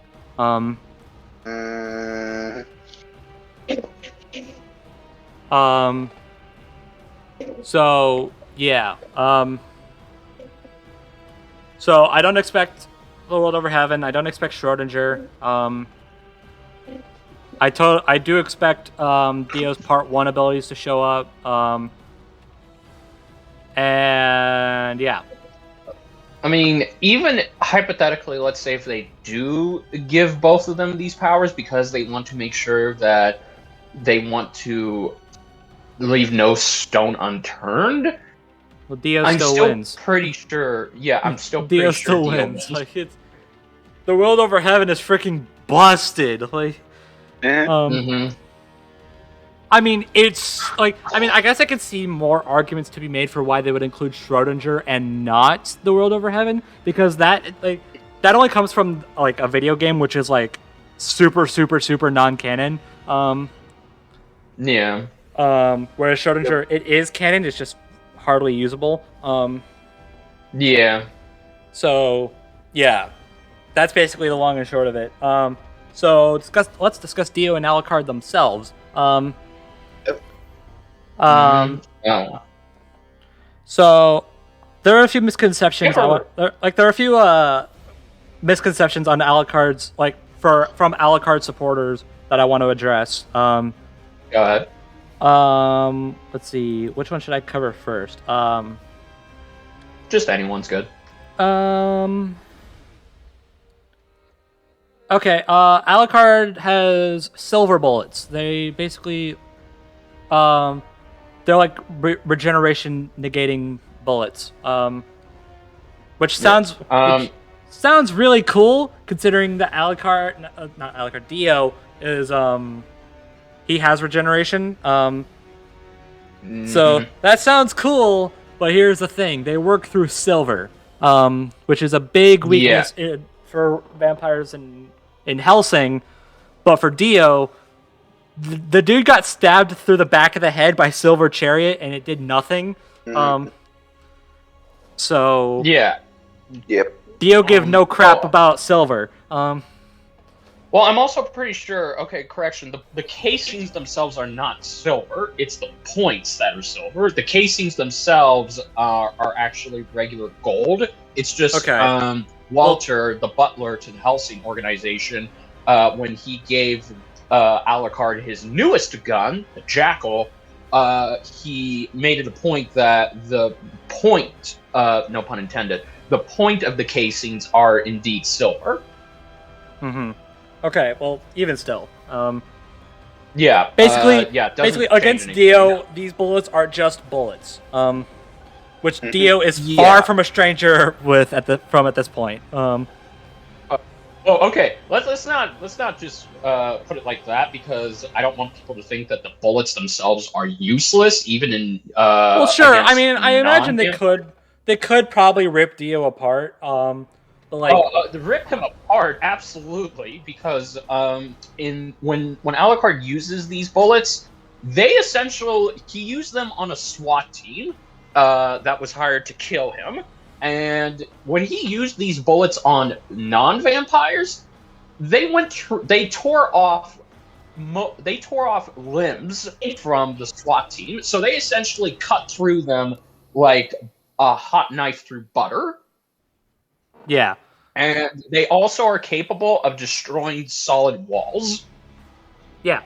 But here's the problem. There's 3 problems here. With shooting Dio with bullets. 1, they're not landing. We'll get to why in a second. 2,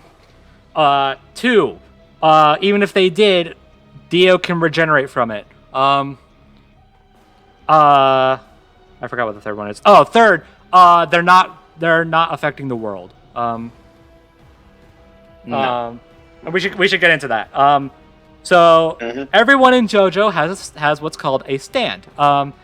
Yep. Yes. It's the physical manifestation of the soul. Only a stand user can see it. Only a stand user can affect it. And if it's destroyed, so is its user, and the other way around. Yep. We've basically we've gone over this with Jotaro. We're going over it again here. Yep. And Dio's is known as Zawarza, aka the world. Yes. Yes. Dio's stand is called the world. He actually has two, but one of them's not helping him. One of them is he doesn't use it in combat anyway, so it's whatever. Yeah, Dio's stand is called the world. It basically works almost identically to Star Platinum, just under a more skilled stand user. And with an I was gonna say with an extra ability. Well, no, he can do the same thing anyway. Yeah. Never mind. Basically, the world is a better Star Platinum. That's basically what it is. Only reason Jotaro won is because Dio is insanely cocky, and that kind of power got to his head. Yep. And also, Jotaro was just learning about his time-stopping power, and Dio didn't expect it. So yeah, it was falling apart from him from the start. So yeah, Dio, the world has incredible strength, incredible speed, incredible precision, and it can stop time. Yep. Now you may remember Star Platinum could stop time for 5 seconds, and then needed a cooldown. Well, that's Star Platinum. This is the world. Yeah. The world does not have these limitations. Okay, it kind of does, but not really. From the start, yes, the world can only stop time for 5 seconds. But the thing is, the more Dio stopped time, the longer that time limit increased. By the end of his fight with Jotaro, it got to 11 seconds. And what's important is that Jotaro couldn't spam the time stop because it would kill him. Dio does not have this limitation because he's basically immortal. His vampire body protects him from that. So Dio can spam time stop however many times he wants, and the time limit is only gonna keep increasing. So it's gonna get. Dio even said soon he'll be able to stop time for a minute, then an hour, then later as long as he wants. Dear gosh. So yeah, that's the world. Now people have argued that Alucard has ghost experience or something. Like he has experience fighting ghosts. I don't know. I haven't seen the source on this. So I'll just at the moment I'll just take their word for it. Sure. But even if he can see the world, I don't think he can affect it. Probably not.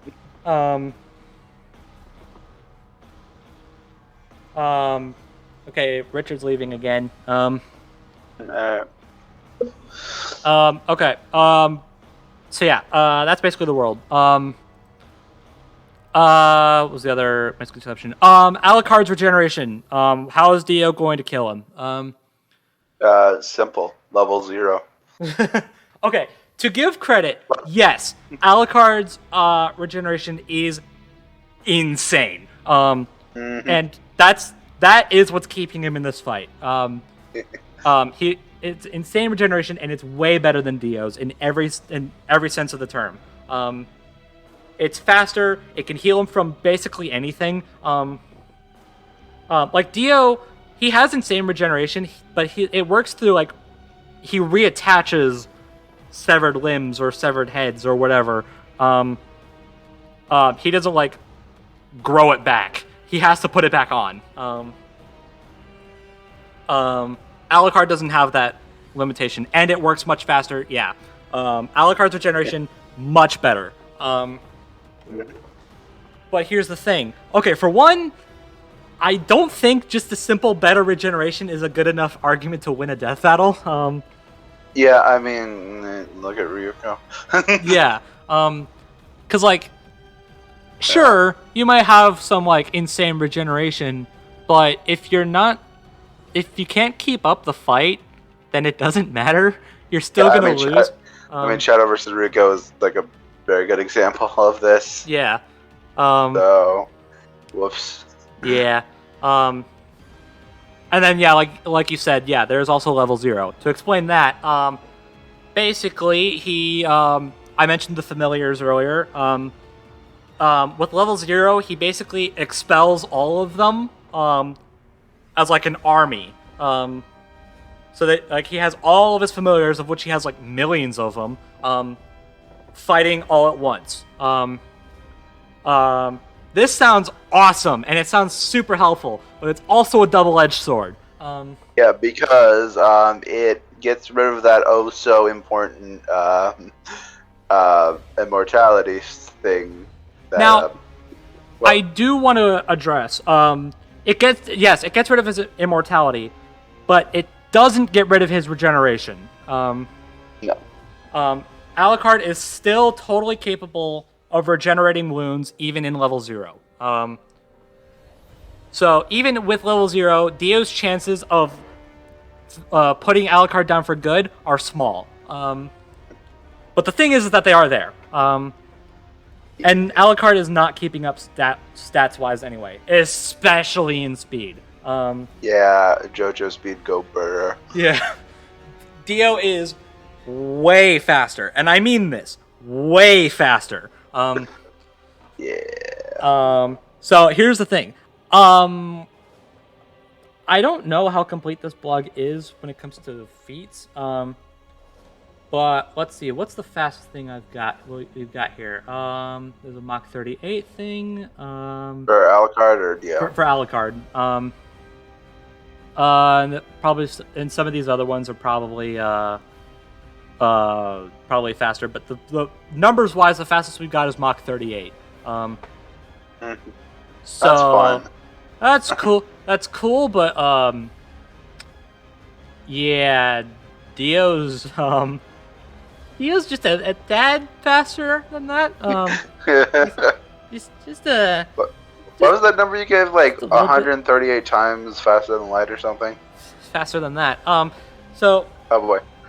Okay. So to explain, you may remember in Jotaro versus Kenshiro, they mentioned that Star Platinum can keep up with Silver Chariot. And Silver Chariot can tag a stand known as the Hangman. Yep, who literally moves as a beam of light. Yeah, like he moves between reflections as a beam of light. That's his whole shtick. Yep. Which is really cool, actually. Yeah, it's cool. It's freaking broken, but yeah. Because like they can't harm him in that form. Yeah, exactly. Yeah. So basically, what they did. So I do want to say that their argument for it not being faster than light is wrong. Because they said like Silver Chariot used like a elaborate plan to launch Hangman into a predictable direction. That's not the case. See, what actually happened was so it kept bouncing between the reflections in people's eyes, and because they're innocent people, they didn't want to hurt them. So they didn't really have much of a choice but to just sit there and take the hits until eventually they die. So what happened was Kakyoin had whipped out a coin, flipped it up into the air, and Polnareff had like kicked dust into a dude's eye, which is where the Hangman was. So he had no choice but to close it and launch the Hangman up to the coin. So in that moment, as the light had already left the dude's eye, Polnareff was fast enough to summon Silver Chariot, reel its arm back, and slice down at the beam of light fast enough to hit it and basically slice the thing's head in half. So yeah, JoJo's is weird. It's weird. It's so weird. I mean, but yeah, it wouldn't be called JoJo's Bizarre Adventure if it wasn't. Yeah, but at the same time, that's fair. That's fair. But at the same time, yeah, it's a little confusing. But yeah. Mm-hmm. So this whole predictable direction thing, my butt. Silver Chariot's faster than light. In particular, the number I mentioned was 365 times faster than light. Okay, no, sorry. Which I knew it was some absurd number. Hundreds of times faster than Alucard. Yep. So combine that with he already has better speed, but combine that with time stopping. Oh jeez. Alucard is not touching this guy. It's not happening. So even if that goes back to what I was saying earlier. Even if Alucard did have even if Alucard's regeneration negating bullets could affect Dio, they're not gonna hit him. He's too fast for that. Yeah. Okay, strength-wise, I know JoJo has a multi-city block level thing, from part 6. That's the thing. People are wondering how they're gonna scale Dio. You can scale him through part 6. You can scale him to part 6 stuff through Jotaro, because Jotaro shows up in it, and he's actually a lot weaker in that moment. Part 3 and part 4 were definitely Jotaro in his prime. But even then, in part 6, Star Platinum can still keep up with a stand known as Stone Free, which could punch through meteors. So yeah.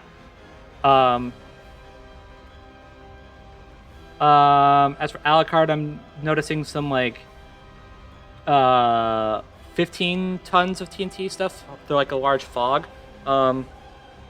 So I guess that's kind of cool, I suppose, but that's still weaker than Dio.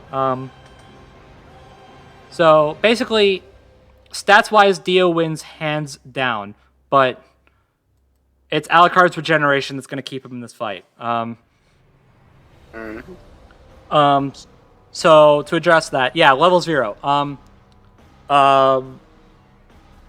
Yeah, so Dio could just destroy a bunch of the familiars in level 0 by punching them, or I've learned that they're actually masses of blood. That's what the familiars are.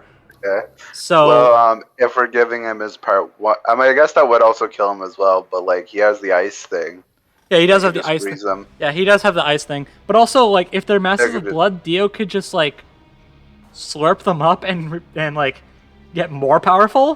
That's true. That's also true. Because I know people have also said Dio's weird transformation thing he goes through at the end of part 3. It's not really a transformation. It's just him in his complete state. And it's been said that it's what he would have turned into eventually anyway. It just became faster because he had sucked off Joseph's blood. So yep. It's really a complete state more than anything else. It's Dio in his prime. So yeah. So he's just gonna keep absorbing these familiars into him and become even more powerful until eventually he gets into his complete state. And then once he gets to Alucard, yeah, he can still regenerate.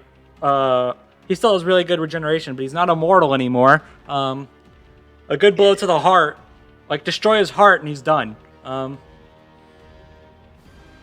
So, yeah. We totally do. Yeah. And actually, I want to address something. So let's assume for a hot second that they are giving Alucard Schrodinger. what you need to consider, flesh buds. So what are those? I imagine JoJo people who don't watch JoJo are asking. So basically, what they are is that they're tiny little vampiric. I totally said that wrong, but you know what? Whatever. Vampiric. Thank you. You're welcome. Yeah, they're basically tiny little vampire cells. Yep. That Dio implants into a person's brain and basically controls them. Makes them as minion. Yeah, makes them his minion. You basically do whatever the heck they want. Yep. So not only is that good enough, but also supposedly how Schrodinger works is that wherever Alucard thinks of, that's where he is, or something. Like I said, super vague. But like, what's stopping Dio from implanting a flesh bud into Alucard and convincing him that he doesn't exist? Or like forces him to kill himself?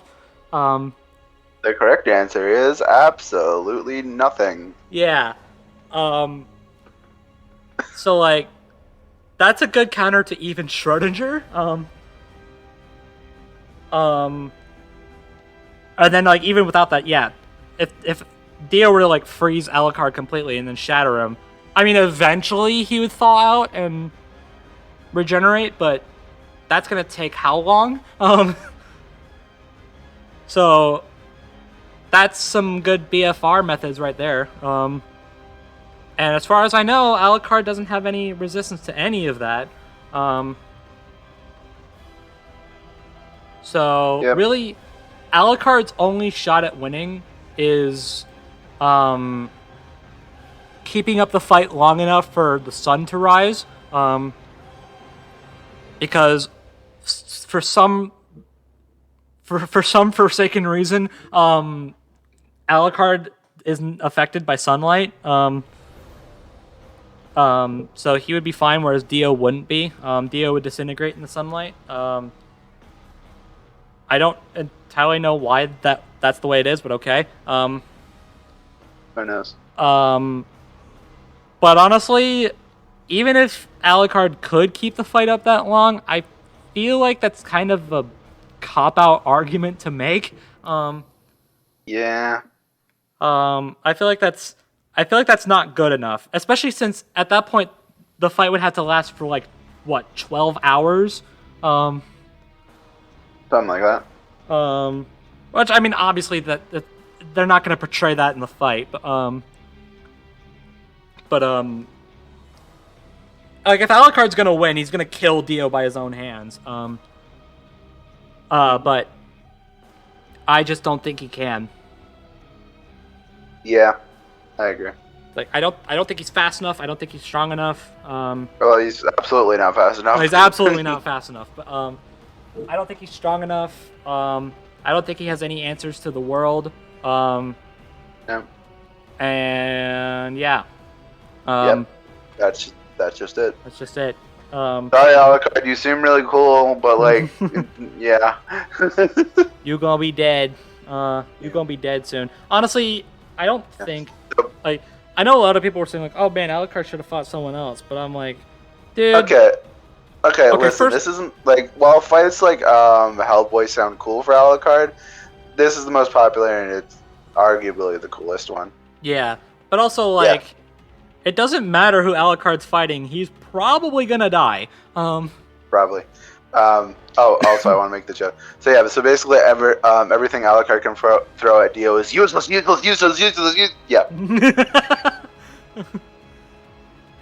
I like that. Okay. I guess that's it. Yep. Super excited. Sorry, Alucard. Yeah. I will watch Hellsing Ultimate eventually. Same. Gosh. Why are there so many anime in the world? Yeah. I have more incentive to now, at least. Yeah. Cool. Like this one, like I don't actually have this like massive anime backlog, but you're lucky. But like, yeah, I definitely need to watch Hellsing Ultimate. So I guess we move on to our next. And don't worry, Hellsing fans. Well, actually, I don't know how Alex Anderson's matchups go, so maybe he'll get I don't another even know chance who in the his future. matchups are. Like, I'm pretty sure Blade and Bradley are the two most popular right now. wait, Bradley? Yeah. The Full Metal Alchemist? Yes. Okay, Or but it's been thrown around at least. okay, but like he's fighting Solidus though. Okay, fair. Like he's all. And I guess Blade is also. He's 100,000,000% fighting Solidus. Okay. I guess Blade has Buffy. So yeah, Blade never has mind. Buffy. I'll get a matchup maybe in the future, hopefully. So I'm gonna end this topic off with a bit of a fun fact. Okay. So one of Alucard's familiars and one of his earlier rivals, Luke Valentine. Fun little side note: he has not only the same Japanese voice actor, but also the same English voice actor as Dio. Oh, that's funny. That's really funny. I just wanted to bring that up because I thought it was hilarious. What if Tom Shelby actually voices him? He's not going to. He's not going to. I don't expect. I mean, he might show up, but Yeah. I don't see it. Yeah, And even if he funny. does, I don't think he's going to talk. Yeah. So that's pretty funny. Yeah, I just wanted to bring that up. I'm just surprised there, as far as I'm aware, there isn't a JoJo character voiced by Crispin Freeman. Who knows? There may be in the future. Yeah, with Part 6 coming up. Yep. Yeah. Or maybe there's someone in Part 5, because that's where I stopped. I stopped after Part 4. I kind of like worked around with Part 5, but I never really fully paid attention to it. It was always Part 1. It was always Part 1, 2, and 3 for me, and then 4 was there. It was cool. That's fair. And then 5, I was just like, eh. Yeah, I need to get back to watching Part 4 and 5. Technically all 3, even though I basically know what happens in it. So. Yeah, just don't get too attached to a lot of people in Part 3. Okay. Great. Anyways, yeah. So I guess moving on. All right, time for the bonus topic. We're doing another one of those find matchups for certain franchise topic. I have no idea what we're actually calling this. I don't know. I mean, it's just matchup for every blank series. Yeah. Every character, not every character. We're just finding matchups. Dang it! That's yeah. So I thought it would be a cool idea last time if we did like a matchup, like find a matchup for like one of those like death battle matchups for every blank character. Yep. Last episode we did Sonic. Yep. And it was fun, and I decided, why don't we just make this a regular thing? Yeah, maybe not every single episode, but like every once in a while. Yeah. And today, we're gonna do My Hero Academia. Yeah. Heck yeah, brother. Wait, no, don't click off the video. Don't die. No. No, so, this time we're prepared. We actually have a list. Yeah, we actually have a list of set in stone matchups for each, not every single character, but like most characters. Yeah. At least the characters that like. If you don't know what My Hero Academia is, how? Yeah, how? If you don't know what My Hero Academia is, how? Yeah, love it or hate it. It's a superhero anime. Yeah, it's cool. I liked it. Think X-Men, but high schoolers. Yeah, basically. Yep, and it's very love it or hate it. I love it, bro. I like it. I don't love it or hate it. I think it's that's better than. I think it's like severely overrated, but like I still like it. That's fair, but yeah. But yeah. So we have quite a few matchups to talk about here. Yep. And you might think, well, some of these, there might be some pretty obvious My Hero matchups here, right? Well, yes and no. So some matchups you would expect us to talk about, we're not going to because we refuse. Or at the very least, I refuse. So yeah. Curious where to start because I have this in a weird order. Yeah, you do. You know what? Let's start with the main character, Deku. Sure. Oh, same rules apply for Sonic. No returning combatants. Yeah, so we will not be discussing All Might and Shodoroki. Yes. So yeah, Deku. Sure. I mean, they already got their best matchups. Let's be honest. So that's true. So yeah, Deku. Deku has two that we're going to talk about today. Yep. One purely for ZDogg's sake. Not gonna lie. I need. Let me have this. I know. Go ahead. This is yours. All right. So obviously, if you've been living under a rock or haven't watched this podcast, first of all, how dare you? And second of all, yes. First of all, we're going to be talking about my current most wanted, or at least my secret most wanted, Miles versus Deku, or Deku versus Miles. Yes. A matchup that I still really like, even though I'm kind of losing hope in it. But you know what? I still really like it. I still to this day feel really bad for you. I watched the reveal for Miles versus Static, and I'm like, oh.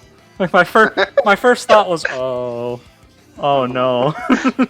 Yeah. I will give it this. I definitely do not think Miles versus Static is far from a bad matchup. Yeah. It's just I personally still like Miles Deku more. Probably because of bias, because I didn't grow up watching Static Shock, and I got into when I got into My Hero Academia. This was the matchup that really cut. Like maybe just because it was the most talked about. Yeah. It's just that, and watching Into the Spider-Verse got me even more into this matchup. So yeah. Fun little side note. Me and my sister actually managed to pick up Spider-Man Miles Morales. Cool. She's been playing it. I'm waiting till she finishes it because it's technically her game. That's fair. I'm waiting till she finishes it, but it looks pretty much like a smaller but better Spider-Man. Yeah, I need to play both games. Oh, dude. The original Spider-Man is legit one of my favorite games of all time. It's so good. Okay. When I get my hands on a PS4 or 5, I'll definitely pick it up. Yeah. Definitely should. I mean, also connections for this one pretty standard. They're the successors of All Might and Spider-Man, with electric, technically, somewhat. I guess you can consider it. Sure. Electric abilities. Yeah.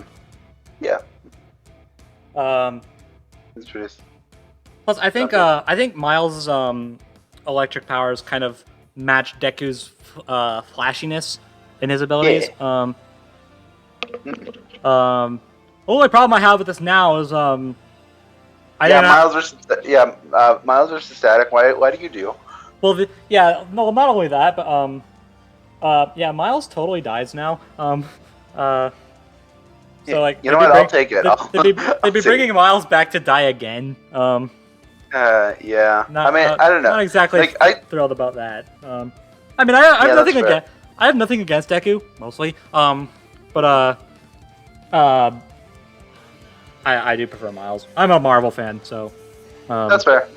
I mean, Miles is definitely cool and all, but I think I do slightly prefer Deku as of now. Fair. Yeah, and I mean, yeah. Hey, this definitely. I mean, the chances of this happening aren't impossible. No. I mean, there's no, but if it is happening, it's probably not happening for a while. Yeah. because especially since we just had Miles. Definitely. And So, My Hero Academia should probably at least be close to ending before they use Deku. So yeah. I mean, My Hero is close to ending, and then we're 100% getting a Naruto Shippuden-esque show sequel. Yeah. Not sure how I feel about that, but okay. And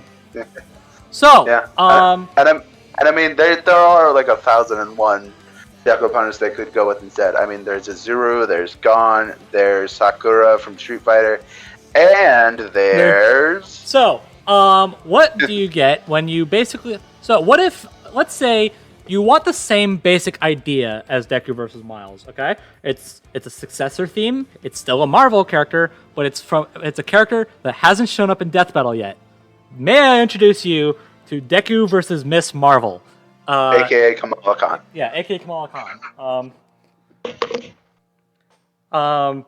Now, normally, I would say I probably prefer Deku versus Miles. A, because it's flashier, and B, I know more about Miles than Kamala. And you want to make me happy, right? Yes, that too. That too.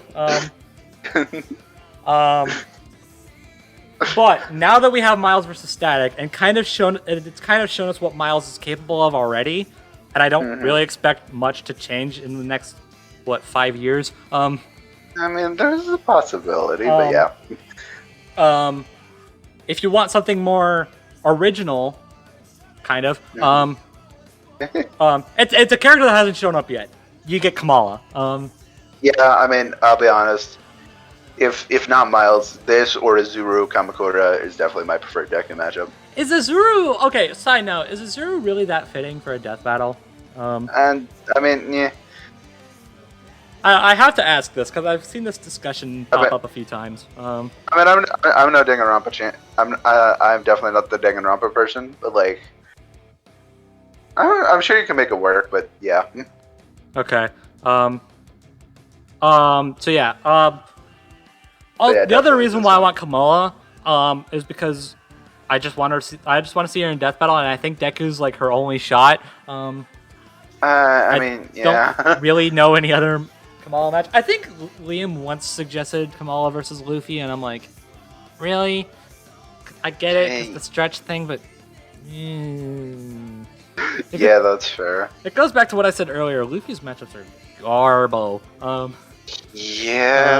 Which sucks because, like, I mean, I don't like One Piece, but, like, Luffy absolutely needs to be in Death Battle. Yeah, I'm so surprised he has not showed up yet. I mean, he's going to eventually. But, like, he absolutely needs to be in Death Battle, but, like, no matter who they're gonna pick, I just can't see the episode being that good because the matchup just doesn't work. I mean, you never know. They could surprise us. True. I know it's stupid, and I know it's off topic, but honestly, at this point, I'm just going to accept Mr. Fantastic. At this point, it's stupid. It's a dumb matchup. I mean, I don't know. This could just be because it's the more common one, but I don't know. I still see Mr. Fantastic fighting Plastic Man. Yeah, that too. But also screw Mr. Fantastic. So whatever. Okay. I don't know it. Mr. Fantastic is the Captain Marvel of the Fantastic Four. I'll just say that much. I'm gonna repost the list real quick. Yeah, okay. I have it in front of me. It's fine. Okay. Well, just for my sake. Okay. Oh, okay. Cool. Yeah. So yeah. I mean, it's a cool matchup. It's probably my preferred for Deku, if not Miles or Zero. So. Yeah. As far as I know, Deku still wins. I don't really know how powerful Kamala is. I keep hearing she's a street tier, and if that's the case, then yeah, Deku wins. Probably. Yeah. But yeah, I'm going with that. And we already have the commission track, which is playing for this part. Yeah, that's right. And it's an absolute banger. So, yeah. Mm-hmm. Yeah, commission tracks definitely do amplify it. I feel at least get the matchup a little bit more popular. Yeah. So. Okay, so moving on. Moving on from Deku. I mean, I guess Bakugo. Yeah, I was about to say, you want to just go and go to Bakugo. Okay. Yeah. Much like we said with Deku, we know that there's the obvious one, but shush. We're not talking about it because screw it. Although the one we are talking about, I honestly have less to say. Damn. It's Bakugo versus Shinra from Fire Force. Yep. If you know what Fire Force is, good for you, because we don't. Yeah, we haven't started it. I'm really just picking this because I really don't want to talk about Bakugo versus Yang. That's fair. And I feel like insanely apathetic towards it. I mean, I'll be honest. None of Bakugo's matchups really out to none me. of Bakugo's matchups really click with me. I guess GB the closest kind one besides the funny one is like Rexplode from Invincible, but GB brought up Grand Blazer brought up Bakugo versus Raph. Raphael. Yeah. That works, I guess. Hey, that could be interesting. That's fine. But let's be real. It's probably gonna be Yang. I'm pretty sure Shinra's still. I mean, if not equal, but more popular. I don't know. Not probably. Well, the problem is I don't think Fire Force would bring in the views. I don't think a lot of people know what Fire Force is. Yeah. I mean, I don't know. It sounds cool, but yeah. I don't know a whole lot about this. I don't even remember what the consensus is. I'm pretty sure it's Shinra. Okay. I mean, I don't like Bakugo, so I can. I'm fine with him. I don't know. I like his fighting style at least. Yeah. Like the whole explosion thing, is really cool. Yeah. I like his fighting style and I like his design, and that's about all I can say. Yeah. But, I mean, so I can live with another My Hero loss in that instance. Yeah. I mean, I don't know. I semi like him. It's weird. I like him more as the story goes on.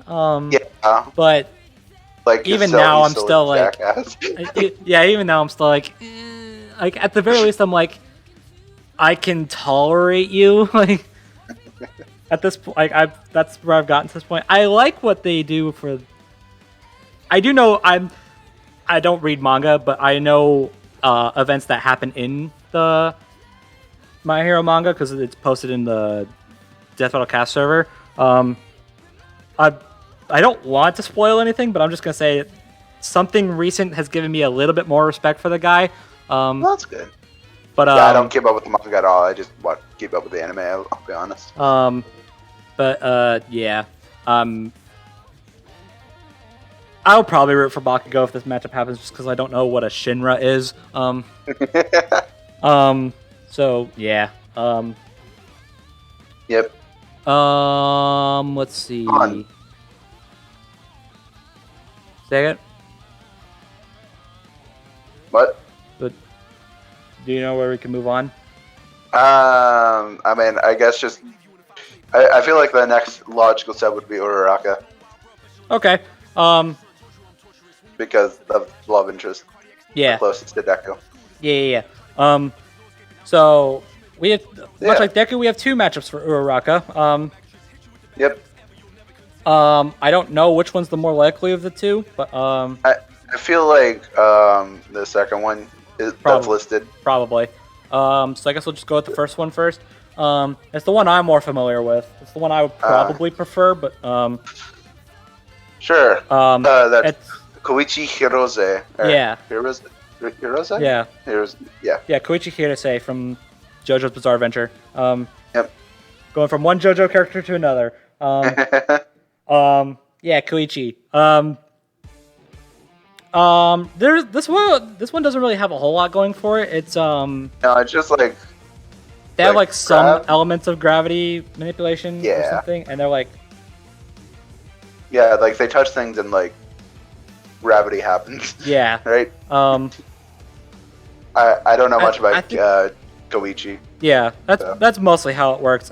If I was to explain echoes or reverb, whatever, he goes by reverb in the dub.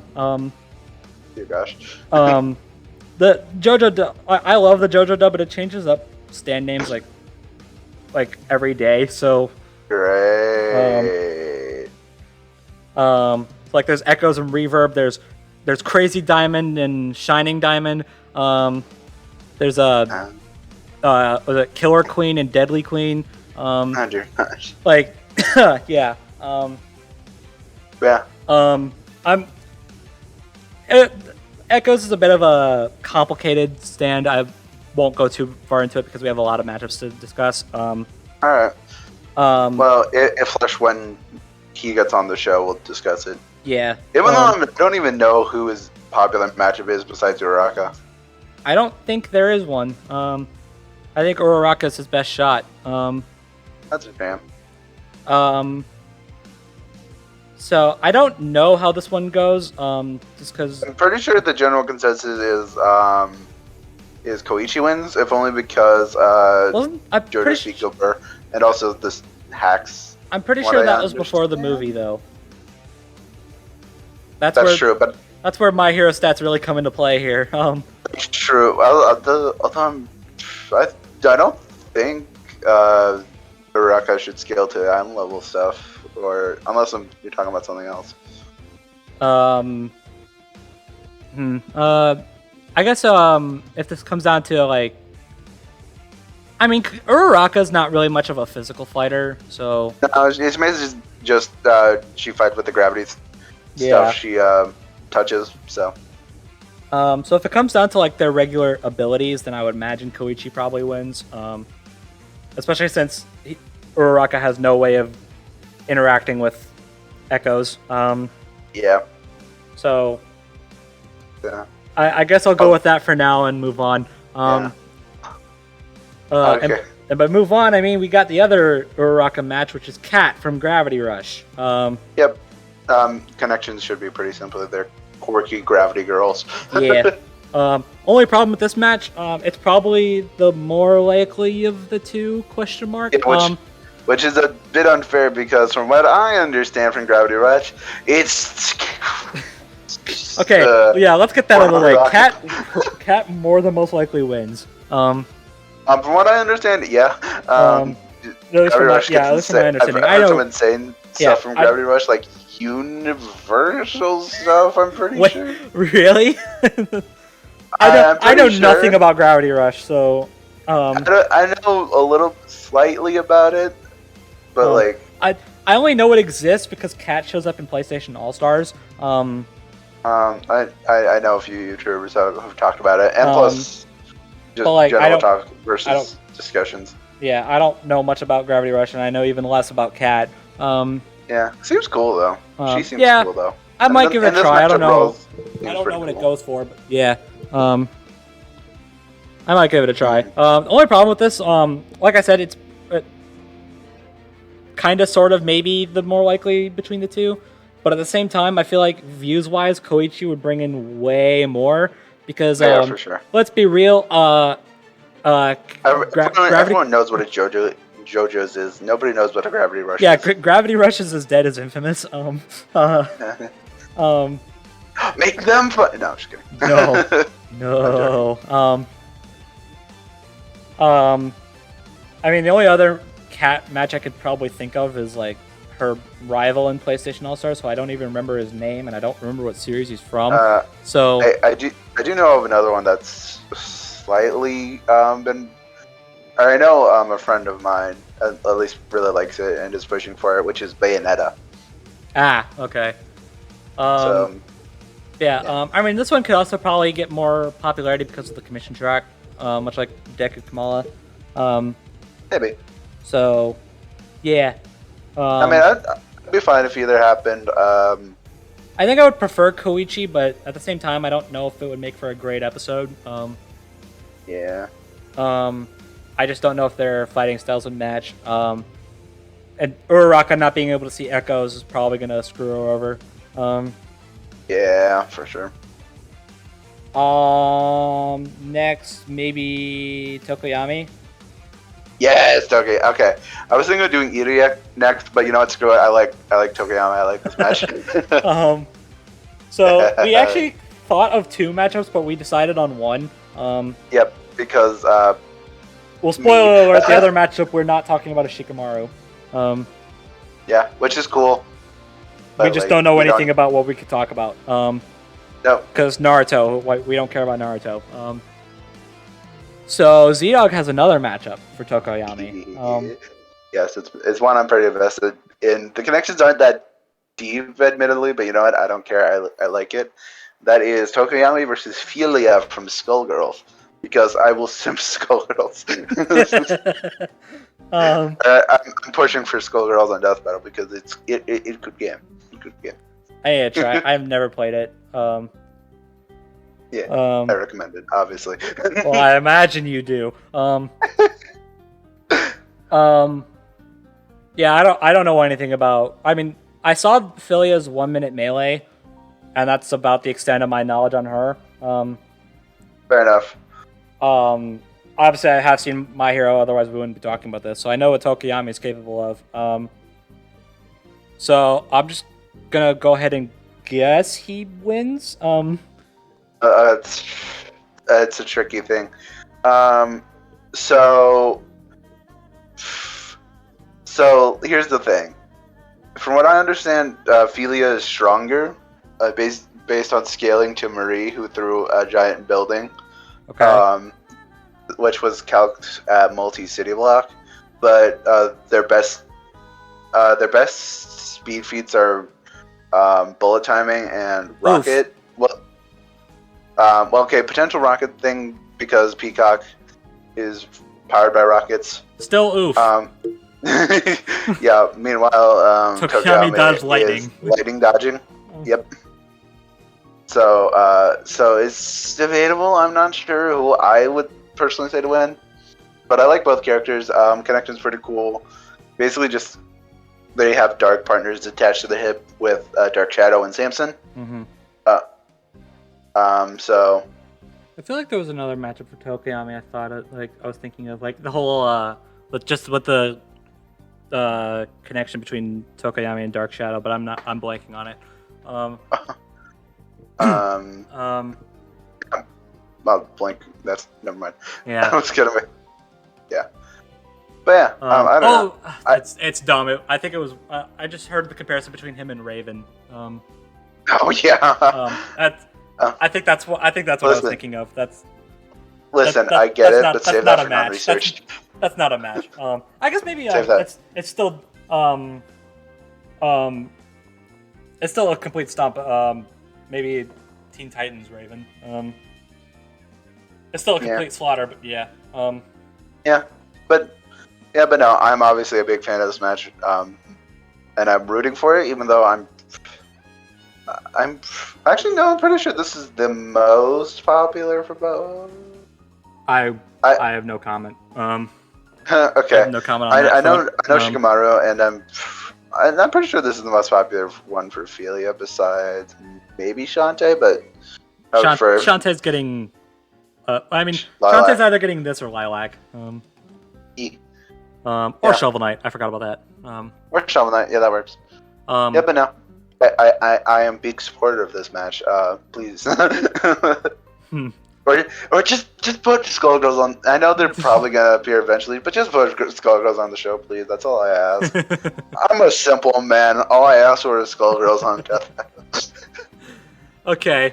And I think this next match, you have just as maybe not just as much to say, but you also have more to say on this than I do. You mentioned we were going to talk about Ida. Yeah, Ida versus Tenya Ida versus A-Turn, because screw Ida versus Quicksilver. That match does not exist. I will slander that matchup till the day I die. I've also back when My Hero versus Ruby was a huge thing. I kept hearing Ida versus Weiss. I'm like, yep. No. Just Weiss and Todoroki fit way more, and even then, no.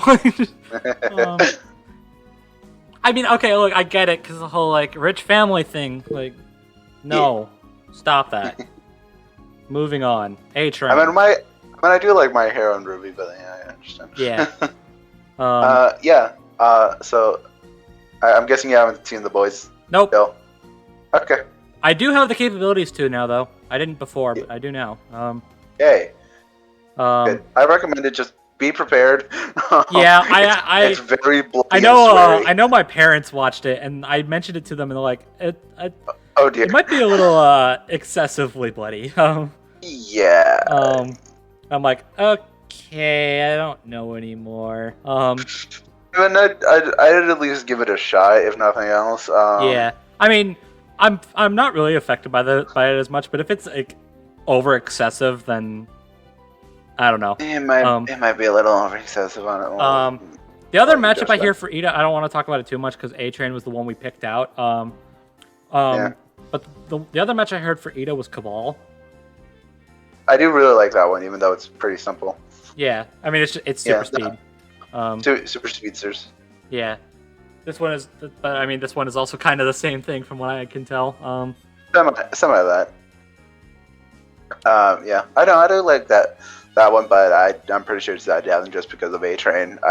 Isn't Cabal's matchup now with Snake Eyes?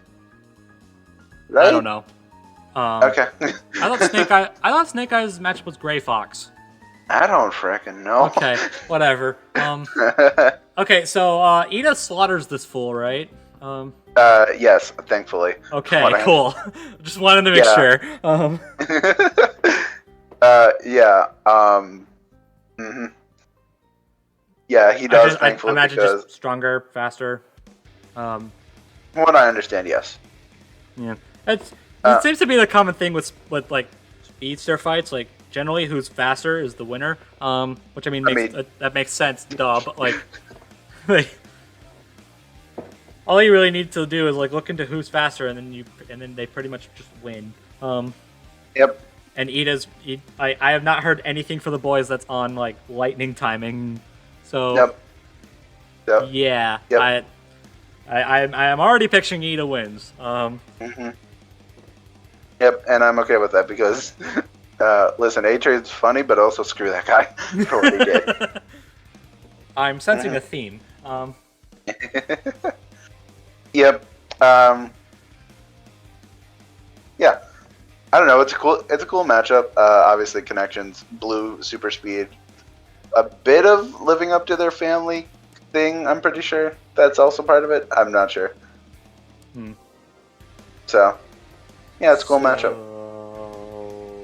And also, obviously, living in a world of superheroes where superheroes are the norm and all that stuff. Yeah. So who's next?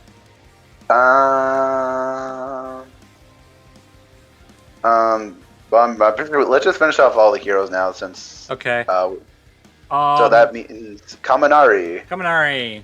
Okay, this match is a stretch.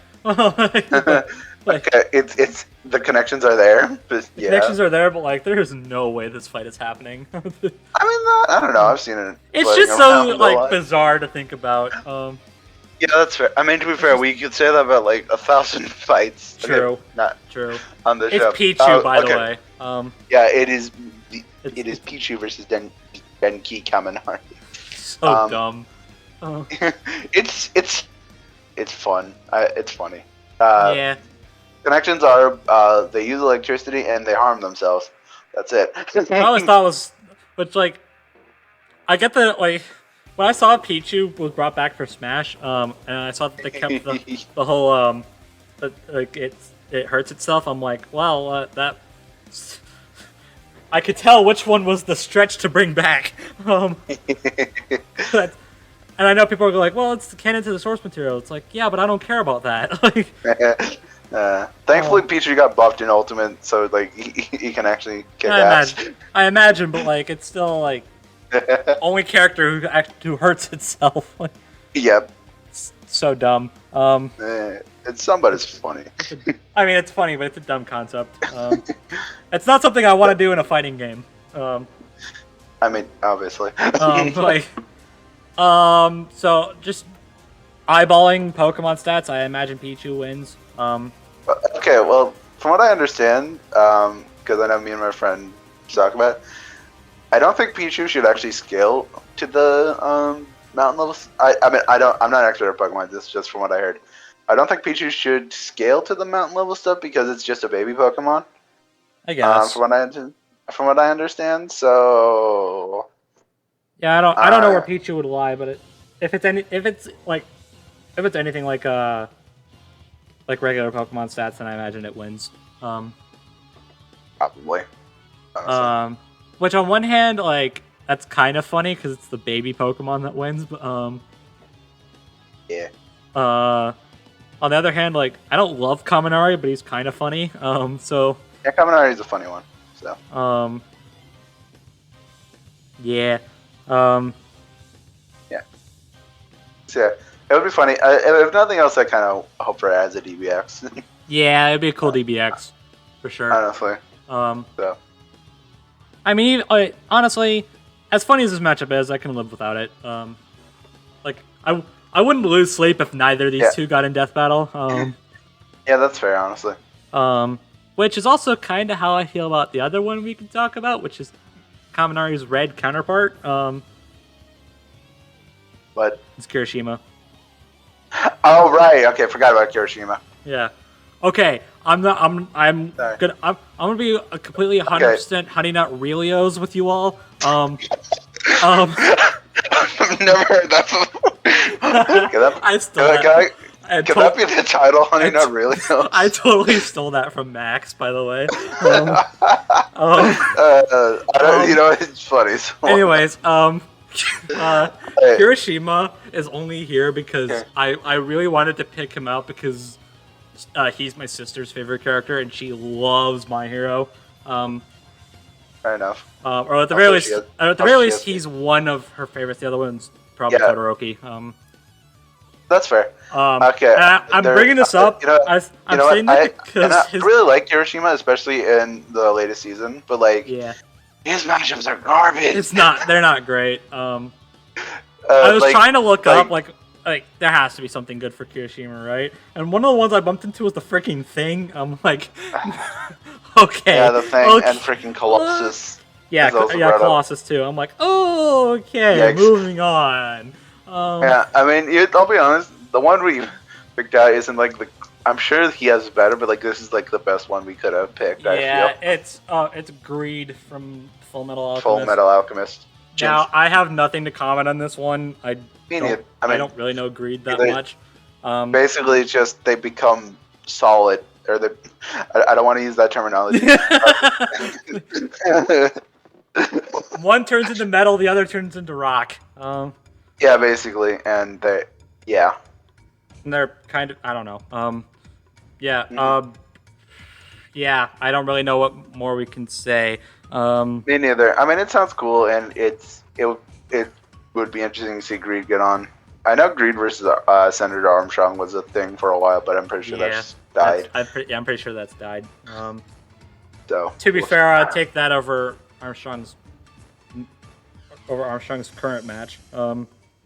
Understandable. I have a different match for Armstrong, but we can talk about that. Well, we'll talk about that when we eventually get to Metal Gear Rising. Maybe, I don't know. Or his opponent's franchise, which is possible. Anyways, just eyeballing both Full Metal Alchemist and My Hero stats, and I imagine Kirishima probably wins. Let's go. Okay, cool. Cool. Yeah, I mean, Kirishima seems like a fan favorite character from what I understand. Like, he's not one of my favorites, but he's still pretty cool. Yeah, so. I just think he's a little too side character-y for me. I like him for what he is, but he's a lot of the time he's just there. And I'm not gonna lie, for like a few years, I keep forgetting what his name is. Which I mean, I say that for a lot of My Hero characters, but still.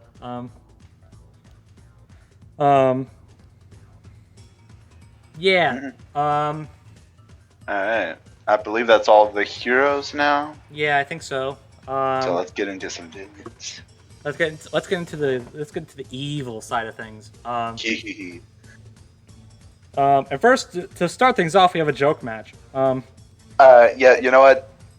This one, okay, unless you're talking about the other one, this one's here solely because of Biffweed. No, this is the one I'm talking about.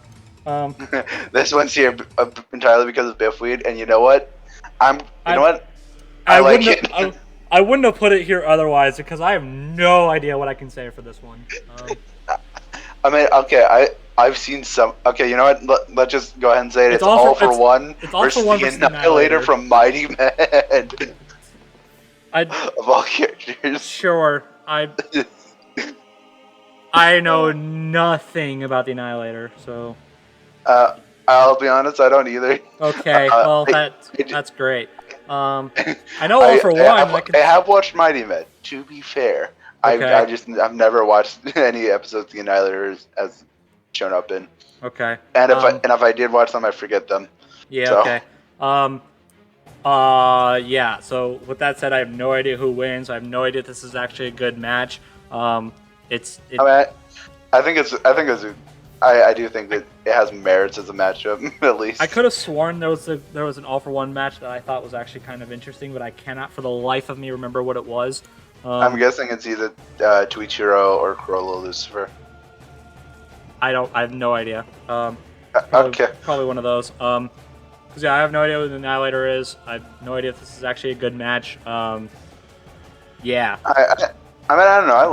I think it's interesting as a match, but nothing else. I could say that I think I know this is going to be a hot take and a half. I mean, saying that I think My Hero's overrated is probably going to put a target on my back, but I'm just going to I want to make that target even bigger. Oh boy. I think All for One is the epitome of wasted potential. I really like. I mean, from what I understand, he shows up again later, perhaps. I think. I don't know. Yeah, I'm not sure. But just from what we've seen, he seemed like such a interesting big bad, and then he gets put down in like the third season, and I'm like, that was it. I mean, the fight was cool, but like I love seeing. I love the fight, but like, wow. I mean, I guess that's fair. I don't know. Because like they built it up as like the next big the next big villain, the next big bad of the franchise, and something that Deku is gonna have to overcome, and then All Might just puts him down. It's an absolutely fantastic scene. Don't get me wrong, but like, oh yeah, for sure. It's like yeah, I'm a hot take machine when it comes to My Hero, but I'm not that. I'm not that cruel. Yeah, the scene was awesome, and it made All Might my favorite character. But like, yeah, I really wish we saw more of this guy. I mean, if what you said about him showing up later is true, then maybe you'll get your wish. So maybe. Alright, but no, it's a cool matchup. You're welcome, Biffweed. Yeah.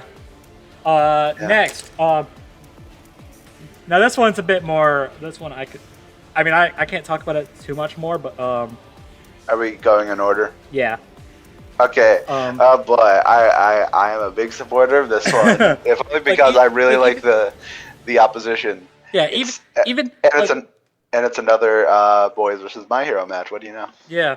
Like even though I don't have a whole lot to say, I still think this would be a really cool fight. It's Billy fucking Butcher versus the Hero Killer Stain. That wasn't a Billy accent. Whatever. Whatever. I think this would be a really cool fight to see.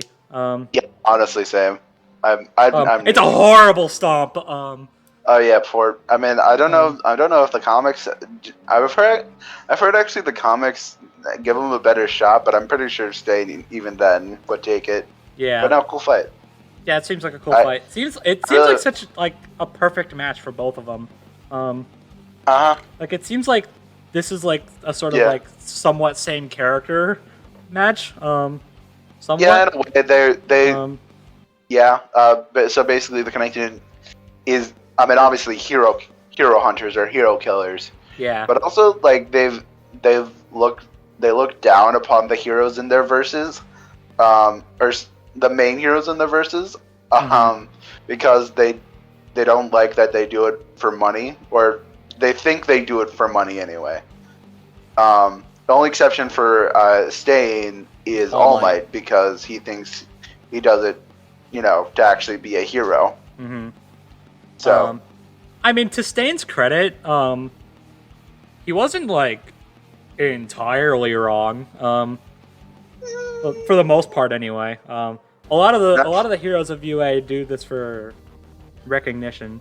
Yeah, that's fair. I mean, he's still a bad dude. Like he's still, he's still a villain. Like I don't emphasize with him, but like, yeah, and I mean, Billy, it's even worse considering Oh, true. Billy is absolutely the seven are evil, and I mean he has a special vendetta to go after Homelander because I mean I don't know if you want me to spoil this, but he slept with his wife and put a baby. Yeah, that's wow.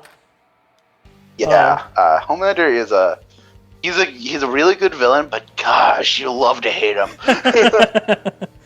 Dear gosh. Yikes.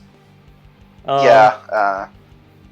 Gosh. I mean, I knew Homelander was a bad dude, but wow. Yeah. Okay.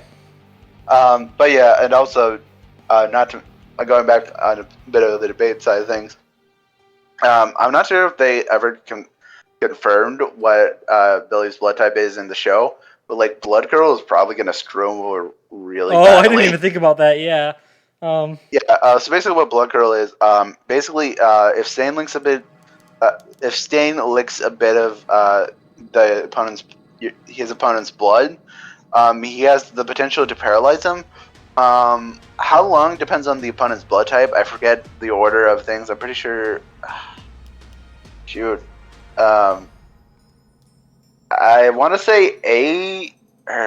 Hold on. Give me a second.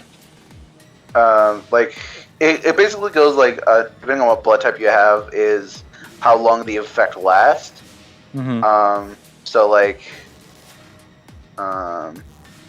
Basically, it puts them into paralysis.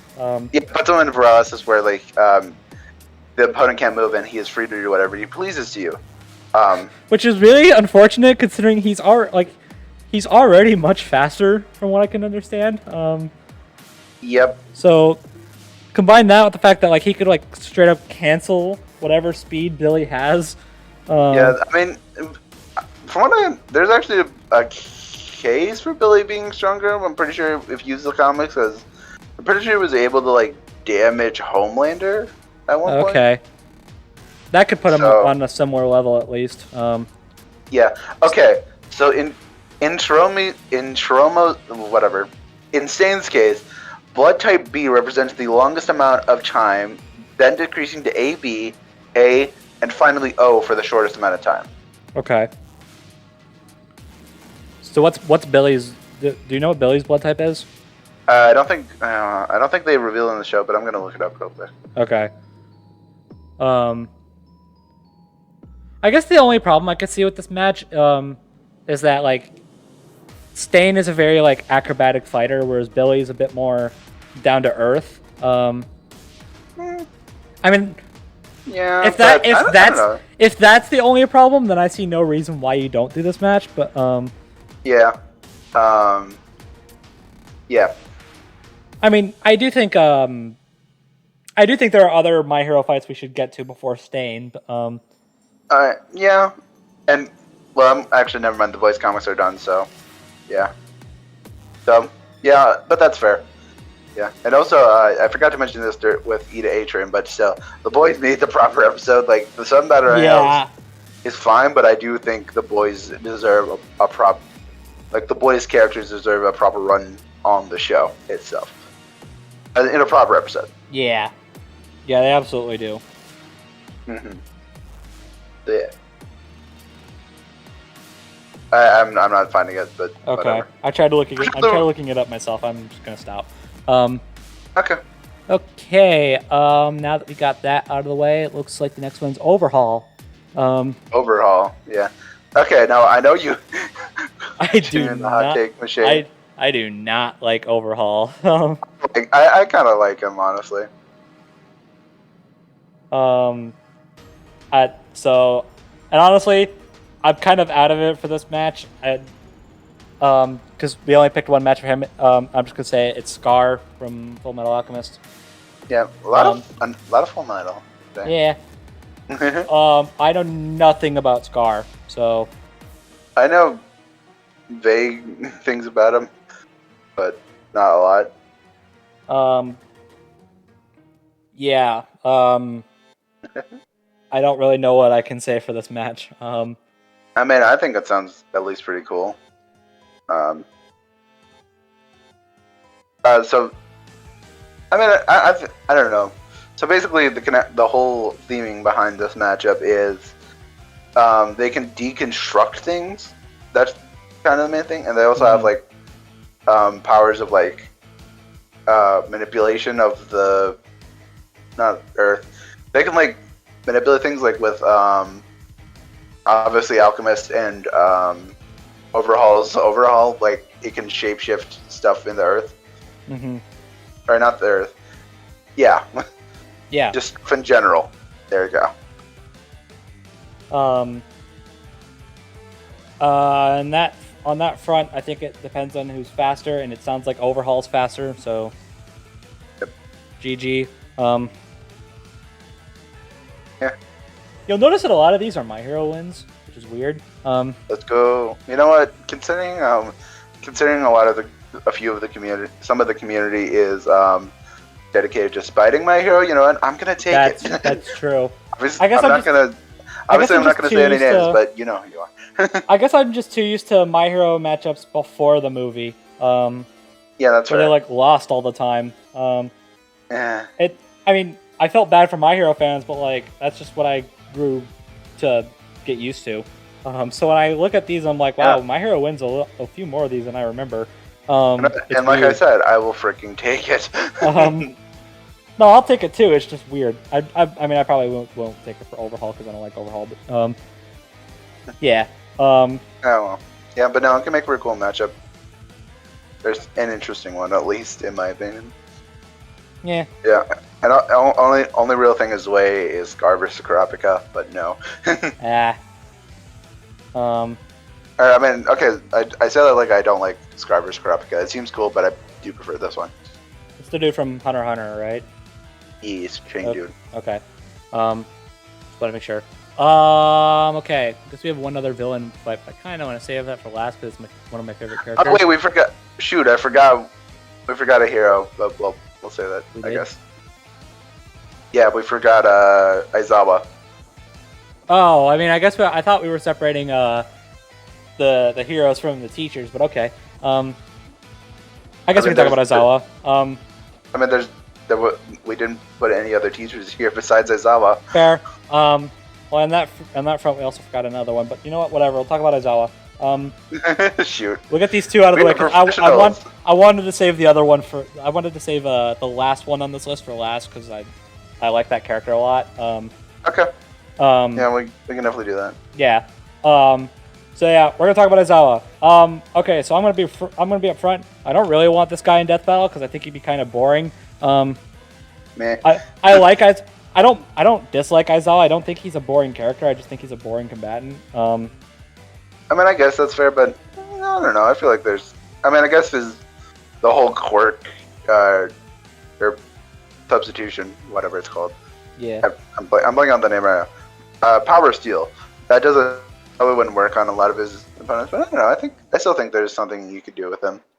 Like, I guess my problem with it is like when you get a match like this, like I don't know if from what I can understand just by general consensus, it seems like Aizawa's quirk is kind of useless in a versus sense. So like if that's the case, then like the only thing I mean aside from his scarf, like he's basically just a fisticuffs guy. and it's really only against like random thugs, from what I can remember, like no-name thugs. That's fair. So it's like, I mean, I like the guy, but eh. I guess that's understandable, but So really, the only reason he's on here is because A, he's a popular character, and B, I like his opponent. I mean, I don't like it as a match, but I like the character a lot. He's pretty cool, and that is Crow from Ruby. Yes. Rogue Bronwyn. I've been needing I needed another reason to talk about Crow. Watch the Ruby podcast, you'll know. Yeah, and thankfully I can be on the train to say, yeah, he's cool. Yeah, I'm a massive. I hate using the word, but I'm a massive simp for Crow. Ironically enough, I hate his sister. Foreshadowing. Anyways. See this was on purpose because yeah. Crow versus Aizawa. I mean, if it gets Crow in, I'm cool with it. As long as they don't put him against. Crow doesn't really have that many other good matches. I know he has that one dude. I think he's from Tails. I think his name's Aizen. And I'm like, apparently, I was like, okay. I mean, how powerful is he? And I got a response saying he's like planet level, and I'm like, okay, no. I'm just like, okay, next. Give me another match for Crow, please. I know I brought up Boraicho. Yeah, that's another one. That's probably the one I click with the most. I know it doesn't really work considering what I understand. One is a sword fighter, the other is Boraicho. Well, no, not just that. Didn't he drop his alcoholism? Yes. But I mean, like, you could also make some like interesting dynamic from that, because like, yeah, I guess you could make Crow try to get Boraicho off the alcohol, and then Boraicho like defends it. Yeah, I mean, I still like it. Don't get me wrong. It's just I just don't know how they make the fight work. That's really my only problem. Yeah. Because one is like I said, one is a sword fighter, the other is Boraicho. The other is Fatty Fisticus.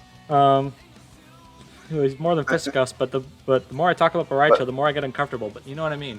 Okay, yeah, I just realized. Anyways, Aizawa.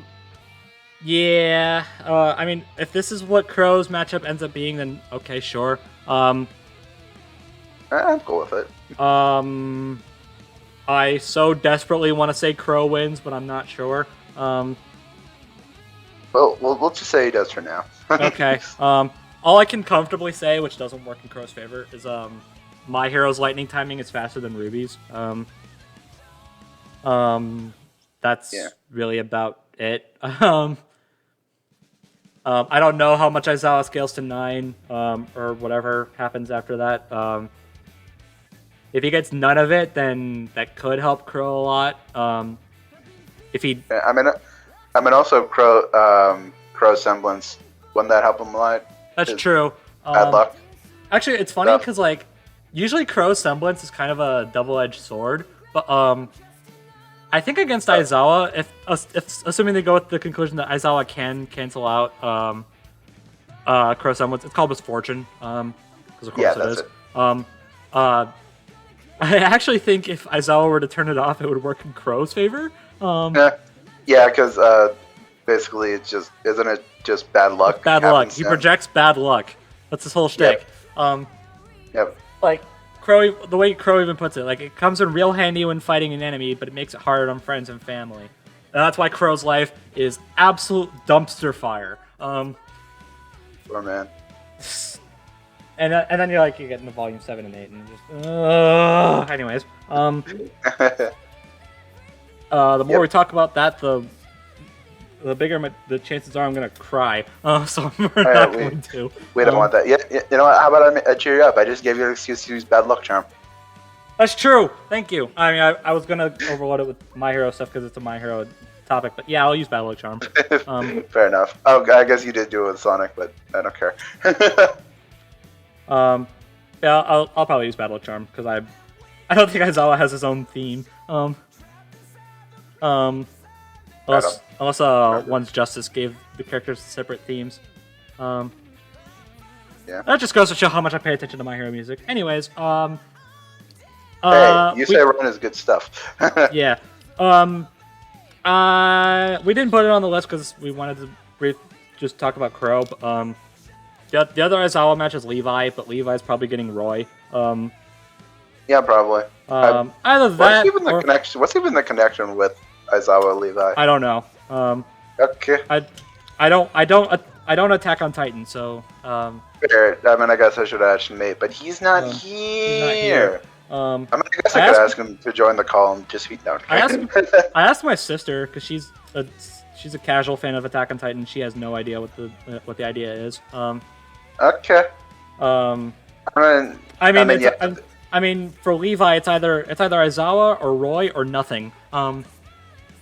The connections with Aizawa are vague, and the connections with Roy are there, but I think Roy's a boring combatant, so.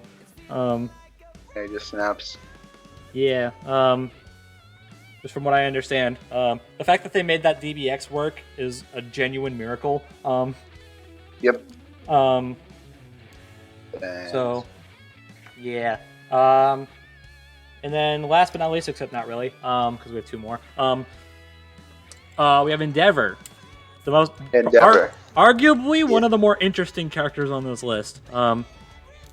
As far as character is concerned. Yeah. Because Endeavor. Okay, we're just gonna say Endeavor. Finding a match for Endeavor was difficult. We didn't feel like putting it up against Pokemon. Yeah. Not that rude. Yeah, his matchup was what? Getsus? I think. Who? The never mind. The one Fire Emblem person? No, never mind. Forget it. The poke. Oh, okay. I don't know. We decided to call back to our Zuko versus Todoroki discussion and bring up Raven. Yep. So Raven versus Endeavor. Terrible mom with ice powers versus terrible dad with fire powers. I mean, Raven has more than ice powers, but you know what I mean. Yeah. I mean, this is probably never gonna happen, but probably not. But I'd be interested in it happening at least. I mean, from what I can understand, Endeavor's other match, aside from Ozai, which is completely redundant, is like, what is it, Akainu from One Piece? Something like that. The guy who killed Ace. Yeah, I think. But from what I understand, that match just does not work. Yeah. I mean, I know Nemesis brought up Endeavor versus Tatsumaki in one video, but I'm not into that. Understandable. I mean, I don't like Raven. I like her as a character, but I hate her as a person. Absolutely terrible person. But like it gives us a chance to bring in another maiden because Cinder's is obviously happening. Eventually. I think Cinder has I would completely sidetrack, but I can make a strong argument for Cinder being the next Ruby character to get in a death battle, aside from maybe Ruby herself. Yeah, I don't think. I think they're gonna wait a while on Ruby Maka. Yeah. And I mean, I do think they should bring other Ruby characters besides just the main team. Yeah. And I do think Cinder. I think Cinder is a strong contender. Nothing else. Yeah, I think it's. Or maybe Adam. I don't know. I think it's Cinder or Jean, but That's fair. Cinder's match is pretty much set in stone, so everybody wants to see it. So yeah. So yeah. As for this match, it's cool. It's cool. Endeavor probably wins, which, I'll take it. I mean, on one hand, it's a My Hero win, and Endeavor is going through a redemption arc, so I'm curious to see how that'll go. And I don't like Raven, but at the same time, it's a Ruby loss. So I'm not okay with that. But I mean, like, you could also get some like interesting. I mean, one is a sword fighter, the other isn't, so that could be a weird dynamic. But maybe a little. But like, you could get some cool stuff from like the different elements that Raven can manipulate. Because like that's a pretty big common misconception with maidens is that they have one specific power based on what type of maiden they are. But it's been confirmed and it's shown with Cinder that they all have the same power set. They just prioritize one, just based on what they prefer, I suppose. So whenever maidens fight, it always comes down to just a matter of skill. Yeah. So like anything one maiden can do, another can probably do as well. You know, obviously weapons and semblance aside, but you know what I mean. Yeah, I got you. So you know, people were saying like, "Oh, Raven is just ice powers, right?" No. No, Raven can do like stuff like manipulate storms, which she did. She's manipulated storms. Cinder can manipulate fire, so Raven can too. She just like prefers to fight with ice, I guess. All right, that's fair. So I mean, it's a fire versus ice dynamic. But if you want to expand upon that, you can. And it brings in another character voiced by Patrick Seitz. So we'll see how Tom Shock does his Dio, and we'll get back to you on that. So yeah. And then we have the last one. We'll bring it full circle, technically. Kind of. So the last one is Dobby. Dobby. Okay. I'm bringing him up because A, I like him a lot. He's one of my favorite characters. And B, I really wanted to find an opponent for him that wasn't Azula. Because that just feels incredibly redundant. Yeah. And it's also I don't know. I just feel like the match doesn't work even if it wasn't redundant. Plus Azula has Cinder, so you know. Exactly. So the one I ended up coming across, thank you. I don't know if he's watching, but thank you, Pineapple Carmine, Pineapple Guy Carmine, for this match. And hey, you want to talk about WWE again? Sure. Because we got Dobby versus Kane. Yep. Basically, the theme here is it almost does kind of feel like another like same character ordeal. It's just one is a wrestler, the other isn't. Yeah. Like they're both scarred. Spoilers for spoiler alert, by the way. For the My Hero manga, because I severely doubt the anime has kept up with this. Although it's also like the worst kept secret possible. Whatever. Yeah. Spoiler alert. Dobby is in fact Toya Todoroki. Oh my gosh, big shock. I know. What? It's not like everyone and their grandmothers predicted it.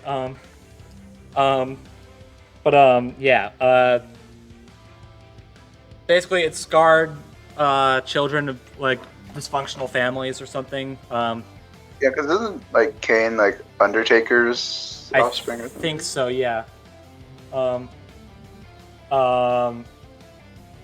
Yeah, he has some like family relationship with Undertaker. I don't remember. I think it was his brother. I think they're brothers. I forget. They both have resentment towards their families. I can't possibly imagine why. And they both use firepower. So yeah, there you go. There we go. Yeah. I vibe with it well enough. Yeah, it seems cool. It's one of those like very thematic fights. And if Kane is a pyrotechnic, then yeah, you can get some fight dynamic out of that. Yeah. Only problem is Kane absolutely wins. Like, yeah, the stats in here are yeah. Like even just with what we had for Macho Man and Kool-Aid Man, yeah, like just that alone, if Kane gets like a fraction of that, he still wins. That's kind of unfortunate, but whatever. Yeah, but no, I'd be down to see it, and I'd be down just in general for more WWE matchups. Yeah. Yeah, the other one is still Undertaker versus Itachi. That's the other one. Still. Yeah. I'm sure you could find matches for like John Cena or Hulk Hogan. Yeah. There has to be a John Cena match. I don't know what it is, but it has to exist. I jokingly thought of one the other day. Well, we're pretty much done with my hair discussion. I guess I'll just freak it out. John Cena versus Jotaro Kujo, being the burliest men you can't see. Wow. Yeah. Okay. Okay. Yeah. So yeah, there we go. There's our My Hero Academia list. Yeah, I mean, I'm sure there are definitely a few others we could have brought up, like Falcon versus Hawks or I Pinky forgot about versus that. Reptile.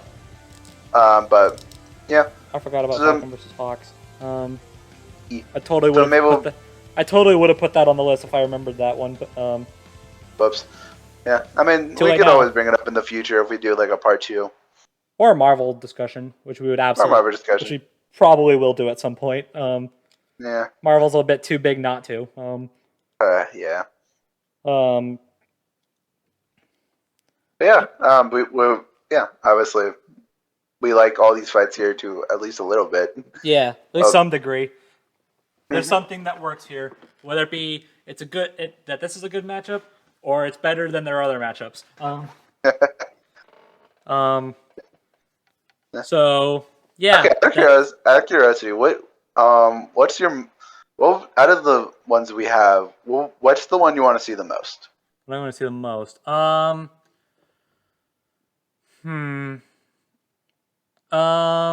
Probably either Stain versus Billy or Deku Kamala. That's fair. With like slight honorable mention to Dobby Kane. That's fair. I mean, I'm just because Dobby. Yeah, I would be just including Miles Deku because yeah. Either Stan versus Billy or Filia versus Tokoyami. Or probably my two. Yeah. Because they're cool. Yeah. Okay. I guess that's it. Yep. This is I feel really bad for Richard that he had to leave. Yeah, I don't know. I really wish we knew what would that would happen. I mean, my work schedule is bizarre this week, so yeah. If I had known, we probably could have gotten him. We probably could have scheduled this better. But, yeah, I mean, it sounded like it was like he couldn't predict this stuff. So true. Oh well. All right. So yeah, this has been a very interesting discussion. It has. And so yeah, but that's all it. That was English. Yeah, and don't worry, next time I won't steal your intro. Okay, so to be fair, I had to do it this time because of the meme. Come on. Okay, so yeah, thank you guys for watching. Hope you guys enjoyed Macho Man vs. Kool-Aid Man. If you didn't, that sucks. If you, it's probably understandable why. Yeah. Hope you enjoy Dio versus Alucard. I know we will. Yeah, and let us know what My Hero matchups you want to see on the show eventually. Maybe I don't know. Yeah. Do you have other matchups for these characters? If you mentioned Gon versus Deku, you're blocked. I'm kidding. Obviously. Same with Bakugo versus Yang. Yeah. But yeah. So with that said, thanks for watching, and we'll see you guys next time. Bye, everybody.